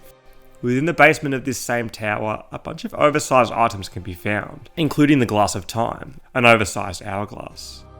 This hourglass, when activated, reveals some secret tunnels, known as the Old Way. This maze of rooms and corridors leads to an Elder Scroll, but it's not just the tunnels that seem to be holding their secrets. The basement itself is intriguing. Along with a giant hourglass, housed within the basement is a giant throne, giant club, and crystal ball. Not even the Ebony Warrior himself would be able to sit here. Why are these objects so big? What are they really doing stowed away in a basement? Now, there isn't really a clear indication within the game to suggest who exactly they belong to, but the varieties of faith could leave a small clue. Stendar the Steadfast, the god of mercy, was a patron of the Imperial Legion, and was said to have accompanied Tiber Septim in his later years. The capital of the Septim Empire is the Imperial City, which is the home of the White Gold Tower. Not much is known of Stendar. Perhaps his depiction could be larger than the average Imperial, as he was one of the 9 divines, but the connections here are very vague. Kirkbride wrote in the Imperial Census of Daedra Laws that Sanguine, the Prince of Hedonism, was recorded to have specifically resided in the White Gold Tower, and his large stature would have also required bigger than ordinary items.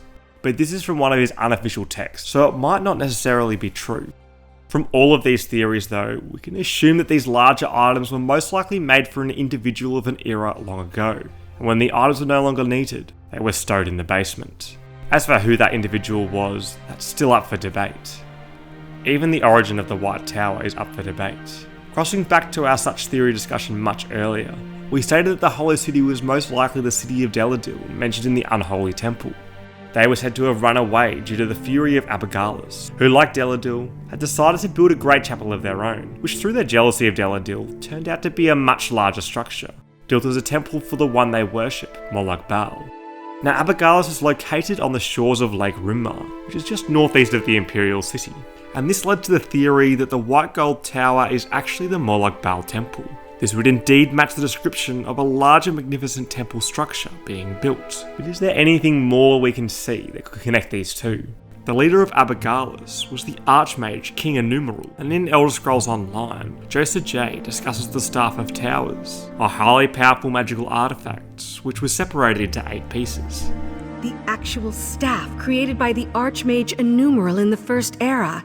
If we're right, this could be the greatest arcane discovery in millennia. The 8th piece was made in the image of the White Gold Tower, and that was the only fragment that Innumerable kept. So could this fragment also represent the tower and temple that Innumerable created? Perhaps, but I'm not entirely convinced that the city of Abigalis did indeed create the White Gold Tower.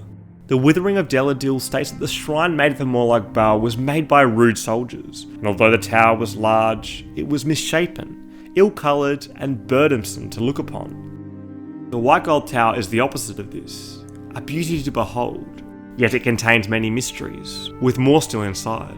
The Elder Scrolls used to be housed in the libraries of the White Gold Tower, but they've since disappeared. The Elder Scrolls vanished from the Imperial City around 175 of this era, and have been scattered across Tamriel by forces unknown. In Oblivion, the quest The Ultimate Heist has the Grey Fox instruct the hero Kvatch to steal the Elder Scroll from the Imperial Palace. So could the hero Kvatch have started the scattering of these Elder Scrolls? Well, Kirkbride unofficially states that this wasn't a real Elder Scroll. It was a copy of a copy of a copy of one of the 3 giant cylinders, which are the real Elder Scrolls, being kept in vaults beneath White Gold Tower. So how do we know which Elder Scrolls are real, and which ones are copies, diminishing their value? An accounting of the scrolls details the recordings that Quintus Nerevelis had with the Elder Scrolls, the ones in the Imperial Library, and how things began to go amiss. There were many overlaps and outright contradictions of where the scrolls were claimed to be in the tower. The scrolls can't be counted, and they can't be located. They are uncountable variations, so does a copy of a copy mean that they are untrue? If they are put in cylinders, what makes them remain in the cylinder and remain true? The Elder Scrolls are glimpses into time, a recording of an event that is complete, or an event yet to be. Another book of information is the Black Books, Daedric artifacts affiliated with Hermaeus Mora. There are dark magics at work here. Ready yourself. This book, it seems wrong somehow. Here, yet not. It may be what we seek. Jermaine957 believes that these black books are Hermaeus Mora's failed Elder Scrolls. Hermaeus Mora craves information, being the seeker of all knowledge. Forbidden knowledge is held within the black books, and those who read it fall prey to Hermaeus Mora, transported to his realm of Apocrypha. Although there is one unofficial text that could slightly change his understanding, and that's the Imperial Census of Daedra Lords. Yet again written by Michael Kirkbride, he mentions that this text was a cut part of the Third Pocket Guide to the Empire. It states that Hermaeus Mora was born of thrown away ideas that were used during the creation of mortality in Mundus. The Book of Daedra states that Hermaeus Mora, whose fear is scrying of the tides of fate, of the past and future as read in the stars and heavens, and in whose dominion are the treasures of knowledge and memory. It seems like based upon these texts, the Black Books are really not failed Elder Scrolls, but Hermaeus Mora himself is a failed scroll, gaining sentience and starting to emulate his creator. So he set about collecting his own information, creating his own scrolls, hungry to fill out his own library. It's a lot to take in, but the Elder Scrolls themselves are constantly being written, constantly moving, so our expedition across the Elder Scrolls Iceberg will never truly end. But that marks our expedition for now, and thank you for exploring this iceberg with me. I hope you enjoyed the journey as much as I did. With Elder Scrolls 6 coming soon, I'm sure it will reshape and clarify the future, the present, and the past. And like many both within and outside the Elder Scrolls universe, let's study and prepare ourselves for that day.